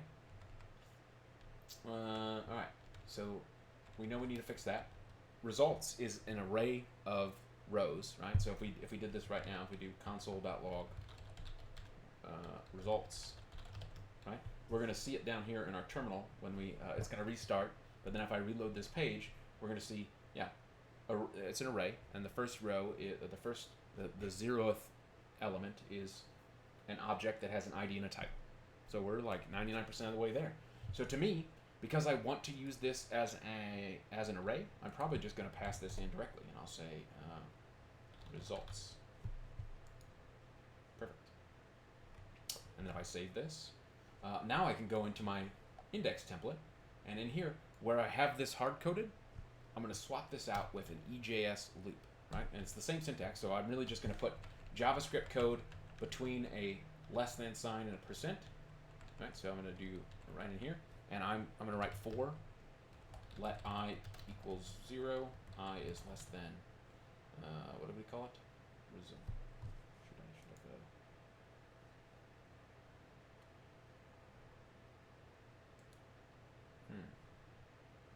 I don't know what it's actually been called over there. Okay, we need to do this. So because results is an array, we want this to actually be an object, right? Because we're supposed to pass an object to res.render. And so we need to create this as like recipes equals, and we'll say recipe list. And we're going to say that is results. Right, so the array of recipes is going to be in the recipe list variable. So when we're inside here, we'll do recipe list dot length I++. And then if we, right, so this is the start of our loop, right? And we end it with a squiggly bracket. So to end our loop, we just need a squiggly bracket at the end. And so anything that is in between these two tags will be executed as like, this is a control structure. So if I'm in here, I can do li ahref equals recipe, and then right, percent, and I will do recipe list I dot ID. And then I'm gonna want to put the title in here. So let's actually put this down on a separate line, right? And I'll put percent equals recipe list I dot title. Okay. And then I need to close my anchor tag and close my li. So this is going to loop through each one of the recipes that we passed into it and create it as a thing. All right, so if I reload this, ooh, I broke something. What do we got here? Recipe list is not defined. Did I typo this incorrectly? Oh, I probably forgot to, no.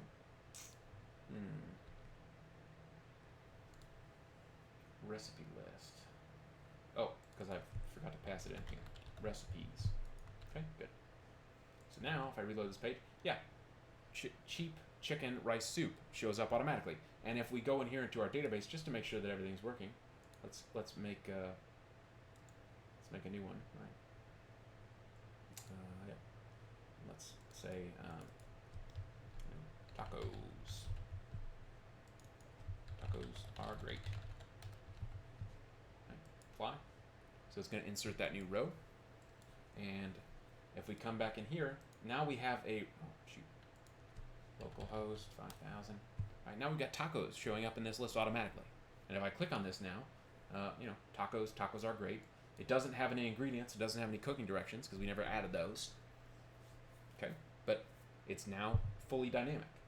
The other thing that jumps to mind is I made this menu as like a placeholder menu, but I have a home now. It's slash. So I need to go in and in this menu, instead of home, I need to do slash. And now that I'm in here, I probably want to make my path for my recipe form. So let's just do new recipe, and then yeah, maybe I'll want to make a search. And I don't have user accounts yet, so I'll leave logout as like a hashtag. So if I look here now, this takes me home. This takes me to new recipe, which we haven't built yet. This takes me to search, we haven't built yet. But at any time, I can kind of navigate around, and I get all this for free. I haven't had to do any heavy lifting to make this work for me. Cool. All right, so let's maybe tackle new recipes now. We know we need to build a form, and at a minimum, we need to, like, since recipe is our primary data model, right? Like, a recipe doesn't necessarily need to have ingredients or directions. Like, we could have a recipe for air, and it could just be like, breathe in, right? Doesn't need any ingredients.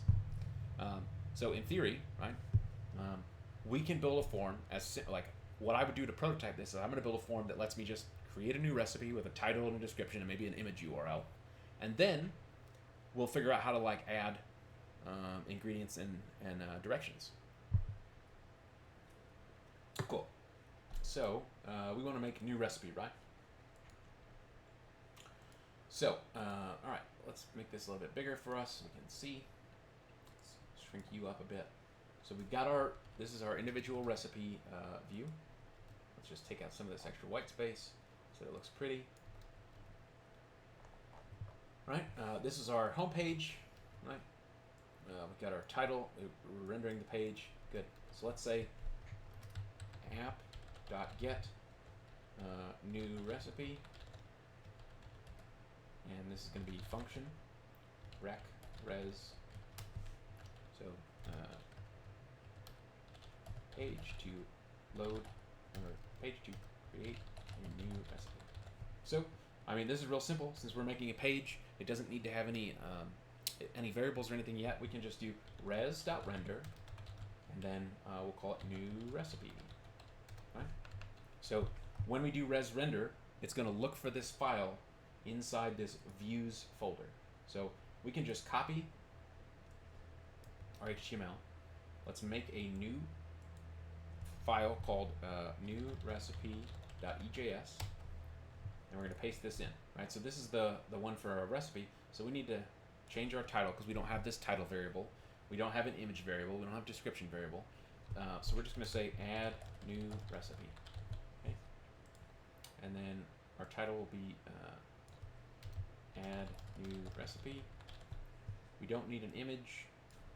Right. Let's take out this paragraph. We don't need this, and we don't need this. Okay. We know we're going to want to put like a form goes here. Right. So if we load our page now, right? This is the page. It exists, and we have our menu is all brought over, our footer is all brought over, and really now we just have to focus on what goes in this central block here. So let's make a form. So we're going to do form, and our method is going to be post because we want to save the data that we're sending to this server. So we're going to do method post, and the action is going to be let's just post to itself. So we'll just say new recipe. Right. So, and we'll deal with capturing the data here in a minute. Okay. So we made a form. We need title. Oh, Emmet is crazy. So we need a title, a description, and an image. So let's make ourselves a label for equals title, and we'll say title recipe title label, and then we'll say input type equals text, name equals title, ID equals title. Yeah, cool. Then we'll add some line breaks for ourselves, and then we'll do a label for equals image, recipe image URL label, and just copy. Oh, you know what? I bet you I could do something like input type image. Okay. Oh, neat. Emmet is pretty cool. And then we'll do name equals image. And then for our description, we want this to be a text area so that we can put in enough room for like a paragraph or something. So we'll say label for description, and we'll say recipe description. Okay, we'll do text area, description. Okay, cool. And we'll say name description. And then the very last thing we need is a save button, right? So we'll do br input. Okay, submit value equals submit. Save recipe. Save new recipe. All right. So this is like the basics, right? This is what we need to make a form. It's obviously going to look ugly because we didn't put any time or energy into styling this. Yeah, these are all kinds of bad. So let's maybe just give it one quick pass to see if we can clean it up a little bit. So I'm going to add line breaks after the labels. Cool. So I probably want these a little bit bigger. Size equals maybe 20. 40. Cool. Size equals 80. 60. You know our image is going to be a little bit bigger. Cool. Now let's make them both the same. 60, 60. And then calls. Let's make this 60. Like that. Yeah, cool. All right. That's not half bad. So when we put in a title, right, like recipe, we put in a URL like let's see if we can find an image. Unsplash.it. Just grab a picture here. 300 by 300. Let's see if this works. Cool. All right. Copy that. Cool. And so I'll just I'll add this in as a little. That's fine. description. All right, so what we need to do now is this is going to post back to our main app. Right? We have to write a route that handles a post. We've been writing routes that handle gets up until now, so we need to do one that is a post. So page to create a new recipe, and we'll say route to store the information. All right, so we'll do app.post new recipe function rec res, right? And then get the form values, store them in the database, and then redirect to the new recipe page. Right? So like when I submit this form, once it's saved correctly, I want to redirect the browser to take me to like recipe 3, recipe 4. If I'm adding new things, that's a good pattern to have, where it's like I've created a record. Now that the record exists, I want to go to that thing. So we need to do that trick that we did yesterday, and I always forget how to do this, so let's just go look it up. Express get post params. We have to, it's like some use thing.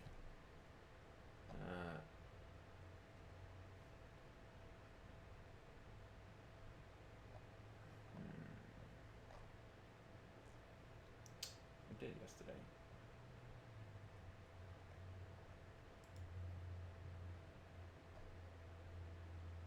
Here it is. App.use body parser or URL encoded true.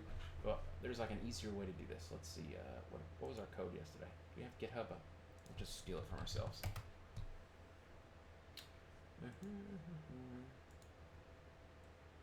Repositories.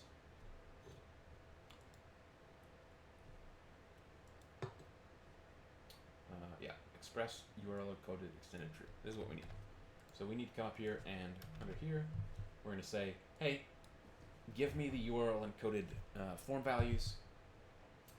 That's just basically telling Express how to handle them, and then we wrote a post in here. Yeah, rec.body. It's all going to be in rec.body. So rec.body has all our form values. All right. So we need to, in here, right, we've already got our form values. It's all in rec.body, so we need to store them in database. So we're going to do connection.query, and this time we're going to be doing an insert. Right? So let's actually create our query. Create our query. Right? And as we mentioned, this is all coming from the user. So we want to 100% never ever ever let them insert a variable or string directly into our database. So we're going to parameterize the heck out of this. So let's just let query equals, and we'll say insert into recipes. We don't need to pass ID because it's going to auto increment for us, but we just need to get title, description, image, values, and we'll put in question mark, question mark, question mark. Okay, because those are going to be replaced with what we pass to our object. So we'll say the first argument is the query. The second one is, do we have to put this in as an array? I think so. Multiple parameterized values node MySQL.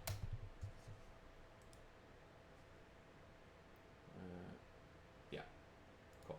So when we want to have multiple values, right, these are going to be in an array, so we can just do, what is it, rec.body.title, rec.body.description, rec.body.image, right, because those are the variables we sent along with our form, and if we put them in the same order, title, description, image, title, description, image, and then we need our finally we need our function that handles the response, right?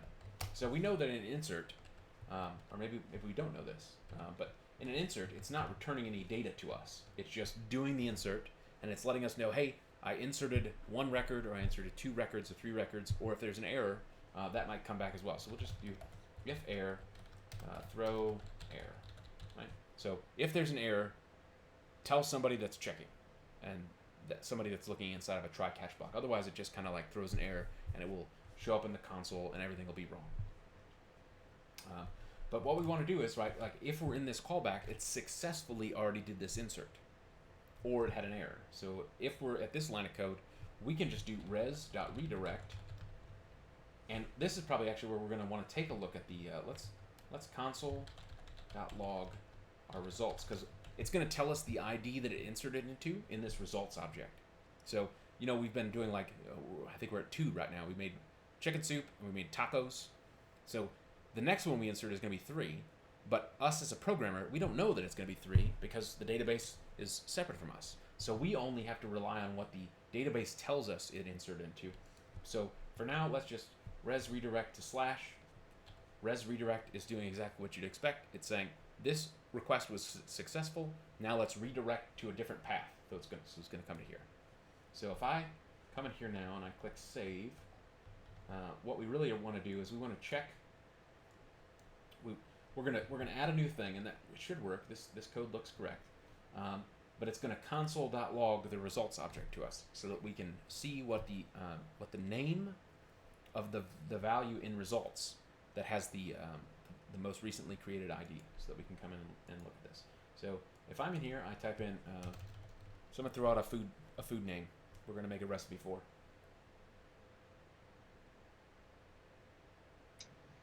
Paella. I don't know how to spell that, Andrew.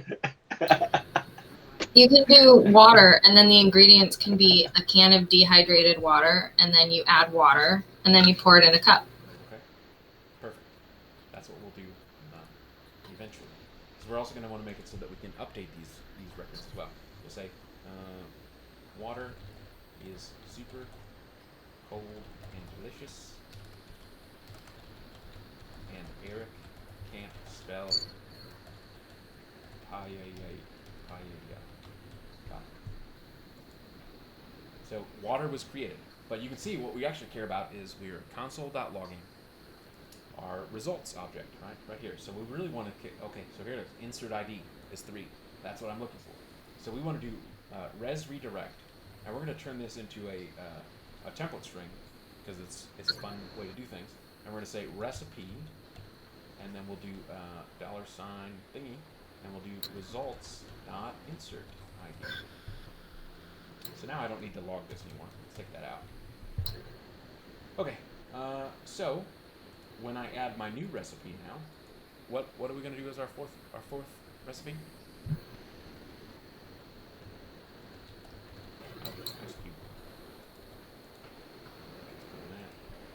And we'll say first make water, then cold. Right? Cold. Save recipe. And it correctly redirected us to recipe 4. So now, yeah, we're like 90% of the way there. We're chugging along. This is great. Okay? And this is, like, to me, this is the exciting part of programming. When you set up good systems, it's very easy to make rapid progress on your product and focus on the stuff that's really cool and fun to do. So what's missing from our new recipe thing, right? Obviously, this is creating just a recipe, but we have no way to add ingredients or directions. We probably want to add that next. We want to make it so that, like, on one page we can create all this stuff, but also we probably need to be able to, like, edit a recipe. And there are times, like, if this was my recipe, I want to come in here and say, like, I've been making this with 2 carrots, but I just want to make it with 3 carrots. So I want to be able to, like, update individual recipe or individual ingredient lines, right? Because we have them in the database, we can update specific entries. So we're probably going to want to build something like that too. But let's focus on, let's add.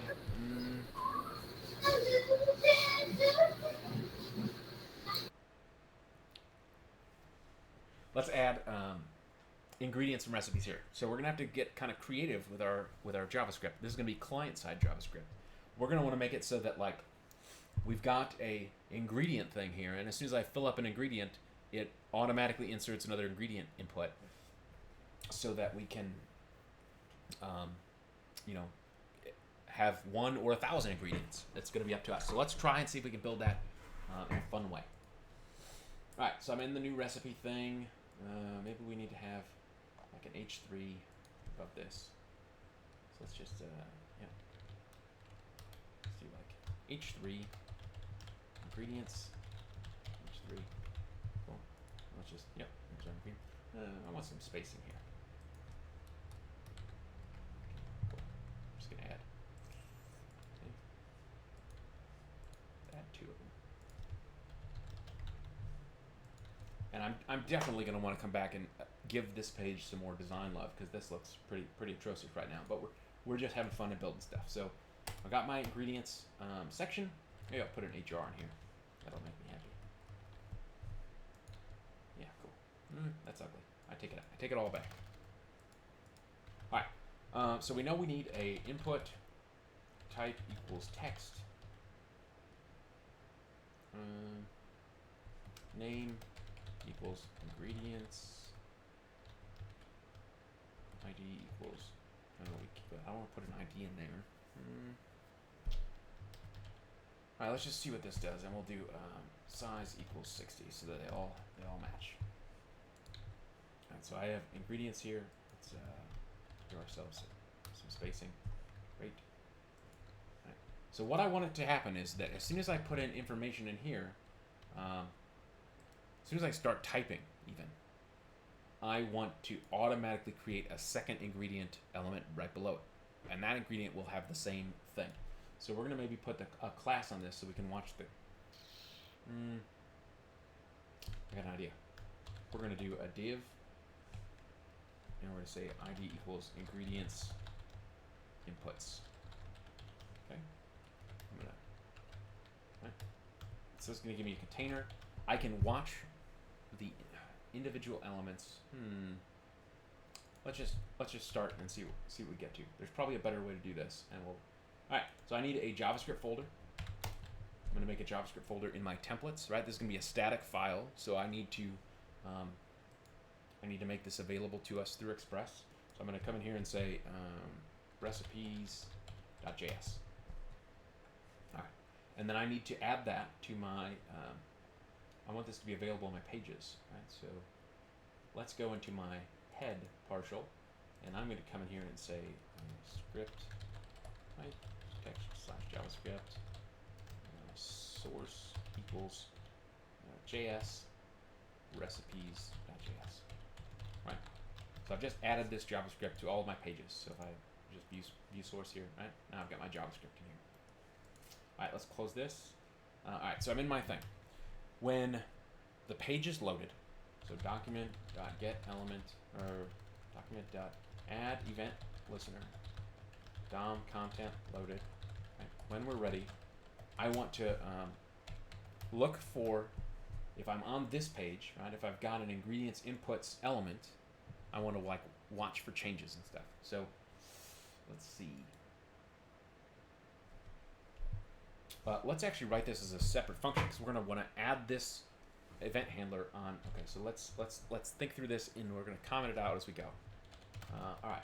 So actually, let me get click handler function, or it's not click handler. It will be a value change handler function that we attach to our ingredients input when we start typing in an ingredient input. We need to create a new ingredient input below the one we're typing in. Right, so as soon as I start typing in the first one, it's going to make one immediately below it. And then as soon as I type in that next one, it's going to make one immediately below it. So we'll always have extra space for ingredients as we go along. That's kind of the theory. So let's, right, we're going to write this as a function. So we're going to say function on, we're going to call it on. We know we have a whole bunch of events. Do we want to have it when we start typing, or when we click to it? Let's make it when we click to it. So on, it'll be like a focus event. Ingredient focus. And we know it's going to get an event, because we're going to use this as an event handler. And we'll say, all right, let L equals event.target. Right, so whatever element I'm in, I want to get a reference to that, because I'm going to put a new element below it. All right, so we'll say create a new input, and then put it, attach this event handler to it, add new input to page. Right, pretty simple. So when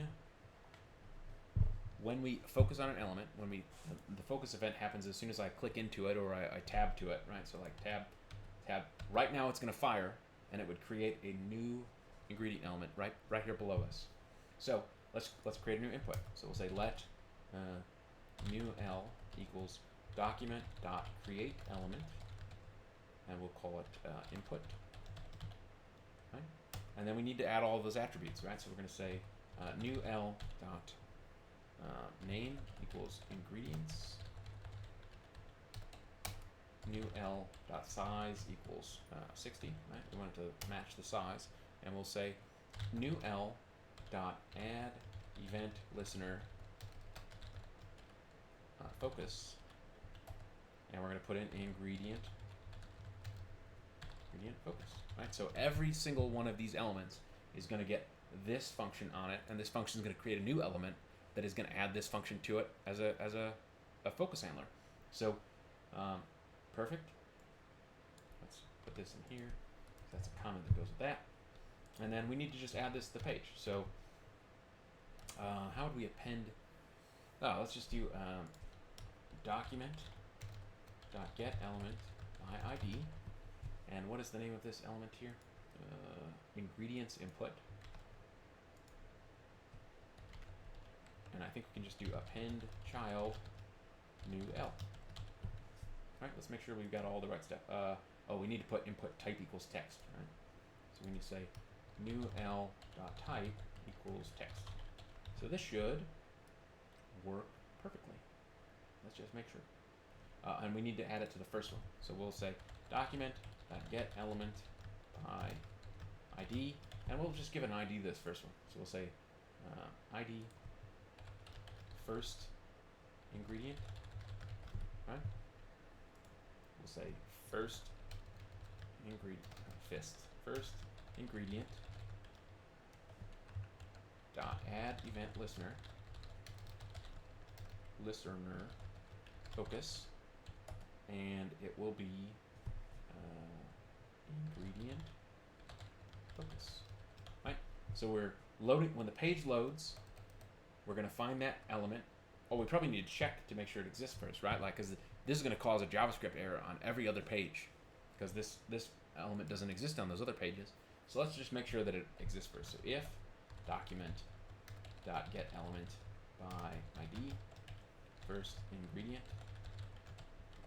right, then we can attach this to it. Does everyone understand that? Like, we're checking to make sure the element exists. We don't want our search page and our recipe page and all that stuff to have errors. Alright, so I reload this page, and if I click on this, oh, perfect. Right, so in theory, oh, okay, here's a problem. So we didn't think about this. As soon as we, like, all of these have this, so what we probably need to do is, when we are in here, let's take off the event handler. So we'll say el dot remove event listener. How do we? Let's look this up. I don't do this very often. Remove event listener from element. Oh, remove event listener. It says right there. Whatever. El dot remove event listener. Focus. That should work, right?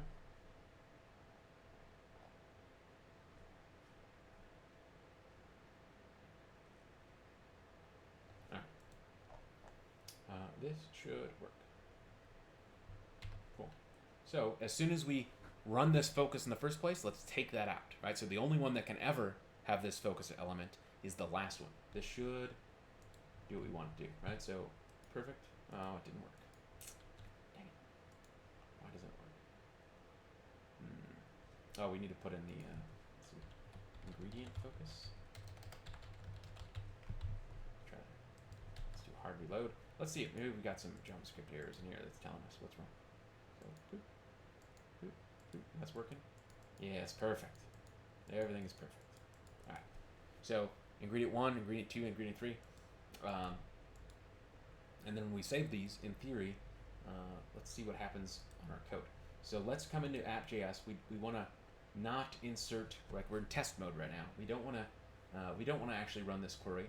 So let's just console.log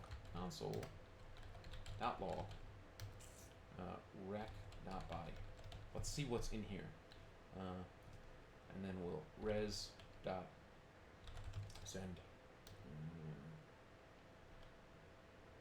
Let's JSON it. Rec body. And then let's turn off all this code that's doing the inserts so that we don't create a bunch of recipes while we're testing. Okay? So reload this page, right? Test, right? Test. And we'll put in ingredient 1, 2, 3, and let's save it. Okay, perfect. So it sends it exactly as an array because we gave all of those. Because we gave all of these elements the same name, it's smart enough to know, hey, there's 10 things with the same name. Let's turn this into an array for you. So this is exactly perfect, right? This is easy. In other languages, you have to like do a bunch of extra special stuff. PHP makes you put it in different syntax, but Express is really helping us out here, right? So we can say, hey, there's an ingredients array, and each one of these elements is one of those ingredients. And all we have to do is just spin through that array and store it into our database. And then if it gets to an empty one, like a blank string, we skip it, right? So this is perfect. So let's make that work now. I'm gonna take out this stuff, right? Let's take out res.json. So we first insert our recipe, but before we redirect, we need to insert our ingredients, right? Before we redirect. So this is going to be another connection. So let's make ourselves a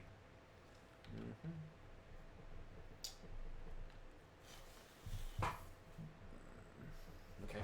Let's do connection dot query. Right, we know we're going to want a. Let's see if there's a nice node way to insert multiple things. Node insert multiple records. SQL. There must be a nice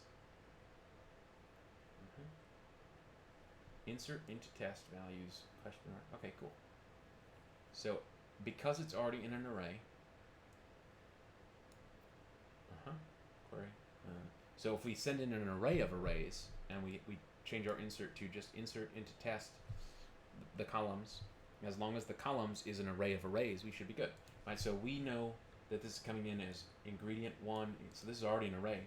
So let's try this. We'll say let ingredients query equals insert into ingredients.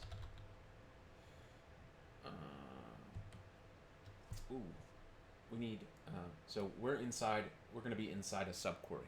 So it's going to have a results, right? So if we put ingredients query here, some this will be like our ingredients, and this is a function error results.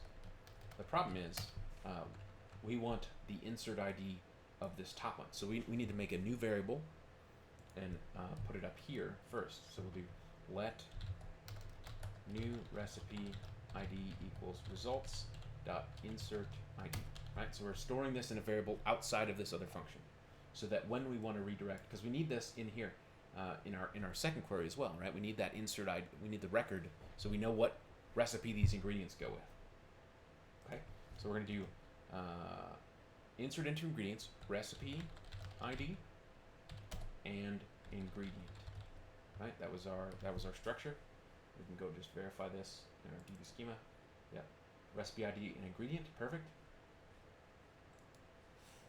And then values, and we're going to put in a question mark. And this question mark is going to be an array of ingredients, which is exactly what we want. So let's do let ingredient equals an array, and inside this array we want to put rec.body.ingredients, right? So ingredients is already an array, but because we're putting it inside of an array, so it's going to be like nested. This MySQL mechanism is smart enough to know, like, I'm going to insert I'm going to run this multiple times. And so if we run this right now, let's see, console.log results. And let's actually just shift off that last one, right? We want to, let's do let form ingredients equals rec.body.ingredients.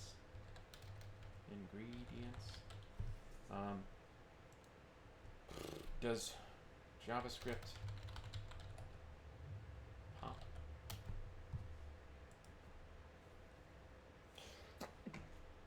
Okay, so we need to run rec.body.ingredients.pop first. So rec.body.ingredients.pop. That's going to remove the last element from that array, so that that's the string. That's the empty one. That's whatever's our last one that has nothing in it. So we always know that's going to be blank. So we're going to pop that off first, and we don't even need to store it because we know it's an empty string. And then we're going to say ingredients equals rec.body.ingredients.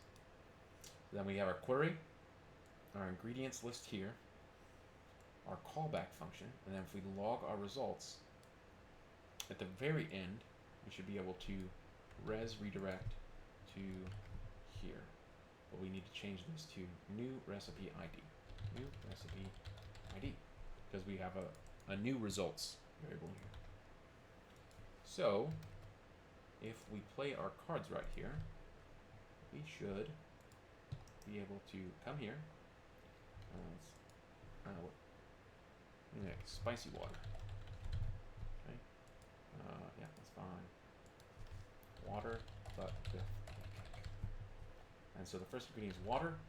The second ingredient is I can't feel my face, pepper flakes. Okay. If I save recipe, let's watch back here and make sure everything's working out great for us. Okay, so it kind of worked, but not really. So the ingredients came across,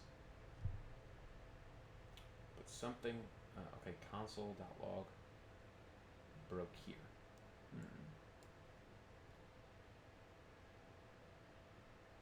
And so now, if we went and checked our database, if we looked at ingredients, none of our ingredients showed up, which is annoying and frustrating because I thought those would work nicely. Let's just let's double check. All right, so this says if we insert into tests, yeah, recipe ID.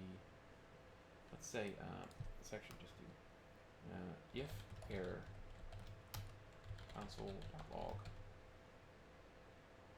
error go error. I don't think there's an error here, but let's we did console.log results connection query ingredients query. That's right. Ingredients and our callback function.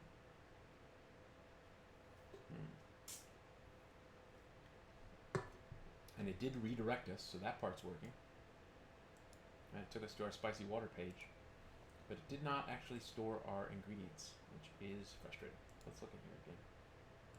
Insert into thing values, var values. Oh, does this need to be a three-way nested? This might need this might be crazy. So I think this wants us to be 3 deep.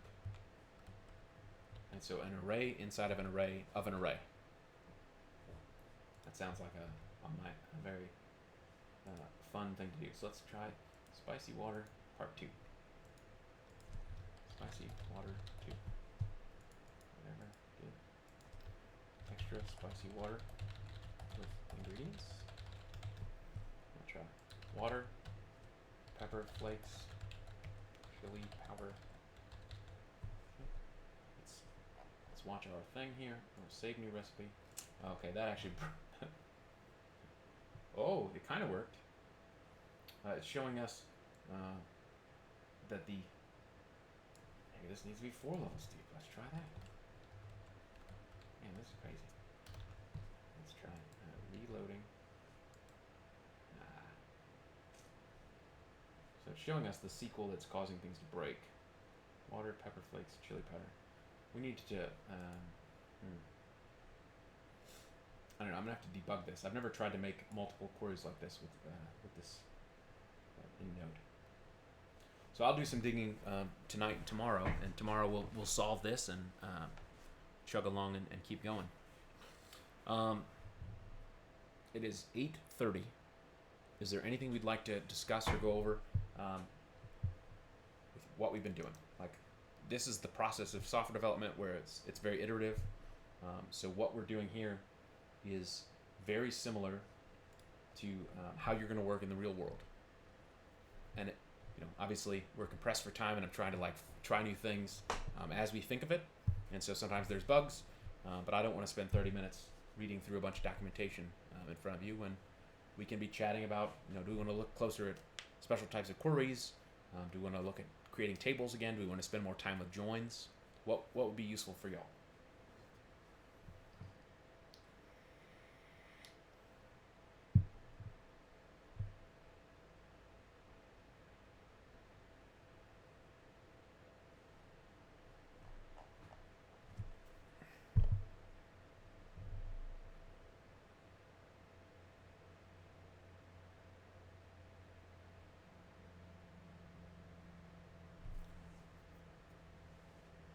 Otherwise, we can sit here awkwardly until you guys think of a question or something you'd like to go in more depth on. Do you understand what we're doing here with... yeah, go ahead, Andrew. In the part where you have the host and user and password and all that, is there a way to edit those to where, like, in what case will you need that password, or will the password be something that maybe if you work for a company, they have the password for that database? Yeah. So you're always going to need, you're going to need a host name, a username, and a password, as well as the schema, the database. What we've done here is really bad form. Okay. You never want to have your credentials in your source code, right? Because this source code is live on GitHub somewhere. If I go to, is it like, what's your recipes?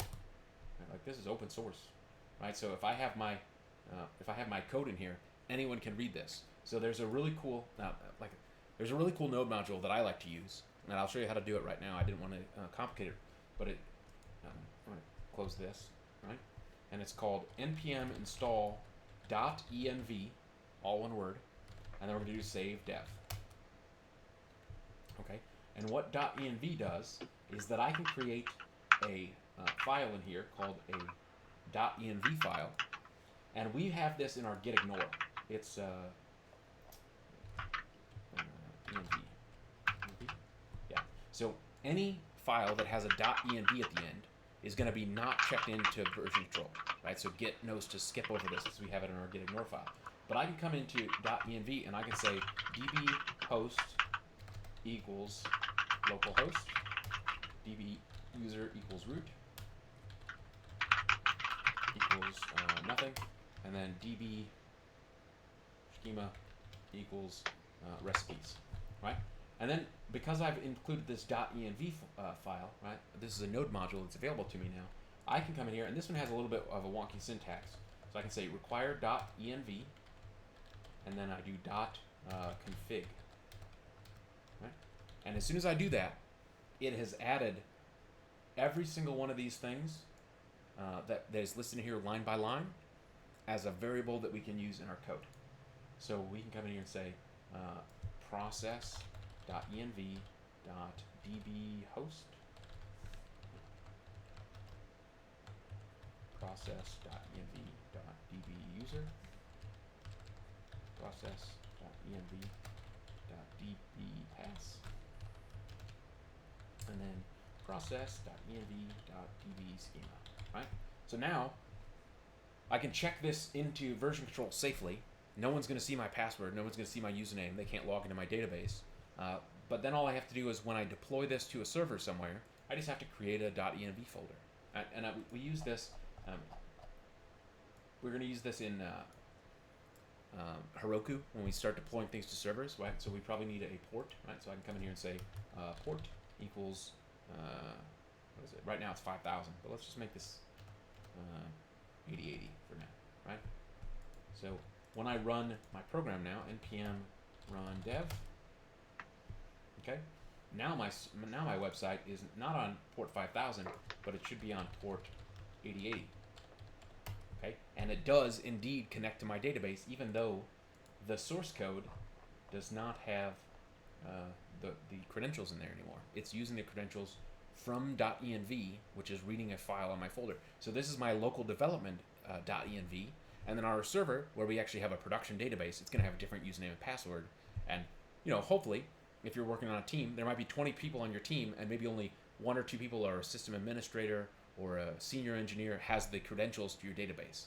And all you have to do is write and say, like, it's going to be in a .env file, and the env is db host, db user, db pass, like this. So this is a really common tool.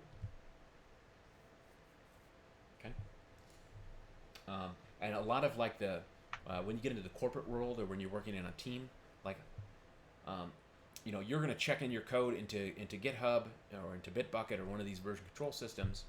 There's going to be a program or a process that's running behind the scenes that is going to package up your code and deploy it to a server, and it knows it's going to know that, hey, I'm on the production server. I need to create this env file so that the production server knows what to do. That's a real common. That's like configuration management or continuous integration. Those are like other terms for that process, where you might have a program that is correctly deploying your code around the internet. Good question. Let's check all this in now that we got this good, right? So we know we got our DB schema. We don't have a .env in here, so we're correctly excluding that. So let's say recipe website with database and functional form. Yep. And then we push. So now we're all caught up. We've done our work for the day, and tomorrow we can hit the ground running again. Like this is the flow, right? You do a little bit of development, you run into a roadblock. Now, if this was your day job and you got to work another 4 hours after this, you're gonna keep going until you solve this ingredients thing. And so, I was trying to do it a clever way by having a single SQL query that is being run with every element of the array. But I could have just as easily looped through for rec.body.ingredients.length, or we're making a loop here, for var I equals, right? And I can just loop through it and run connection.query a bunch of times. But that's going to be kind of frustrating because which one is the last query to run? We won't know. And so then, because JavaScript is asynchronous, we're going to have to introduce some kind of like waiting for all these records to be correctly inserted, so that we know it's safe for us to redirect to that page. And so I'm going to have to go read the documentation for MySQL, the module, to figure out what is the right way to do multiple inserts so that one callback runs at the end. And I don't know the answer. I'm going to have to look it up. But there's got to be one, right? This is a real common pattern. Any other questions?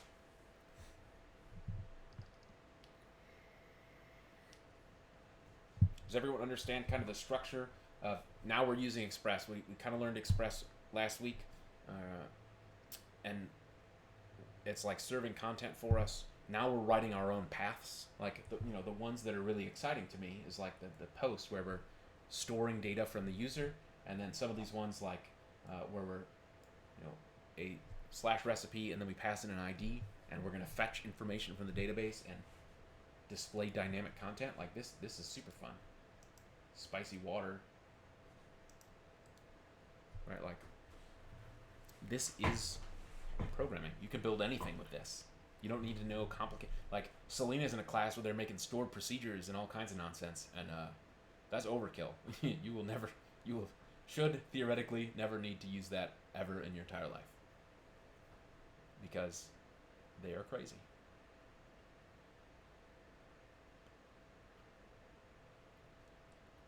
Actually, maybe a stored procedure would be a good thing to use for this, because we want to make multiple queries, so we can do a stored procedure that is going to insert the recipe and then insert the list of ingredients all in one swoop, so we don't have to make multiple connections to the database and wait for things to return. Maybe this would be a good, maybe JavaScript itself is the only reason to use stored procedures. Because most other programming languages are locking, right? So they run in a single thread, and it's going to wait for the previous line of code to finish before it moves to the next line of code. But because JavaScript is asynchronous, all these connections are happening off in their own little time frame, and so that's why we have to use callbacks to say, so that that function lets us know when it's done. JavaScript makes this way more complicated than it needs to be, but in return for that complexity, we get a lot of speed. Oh, correct.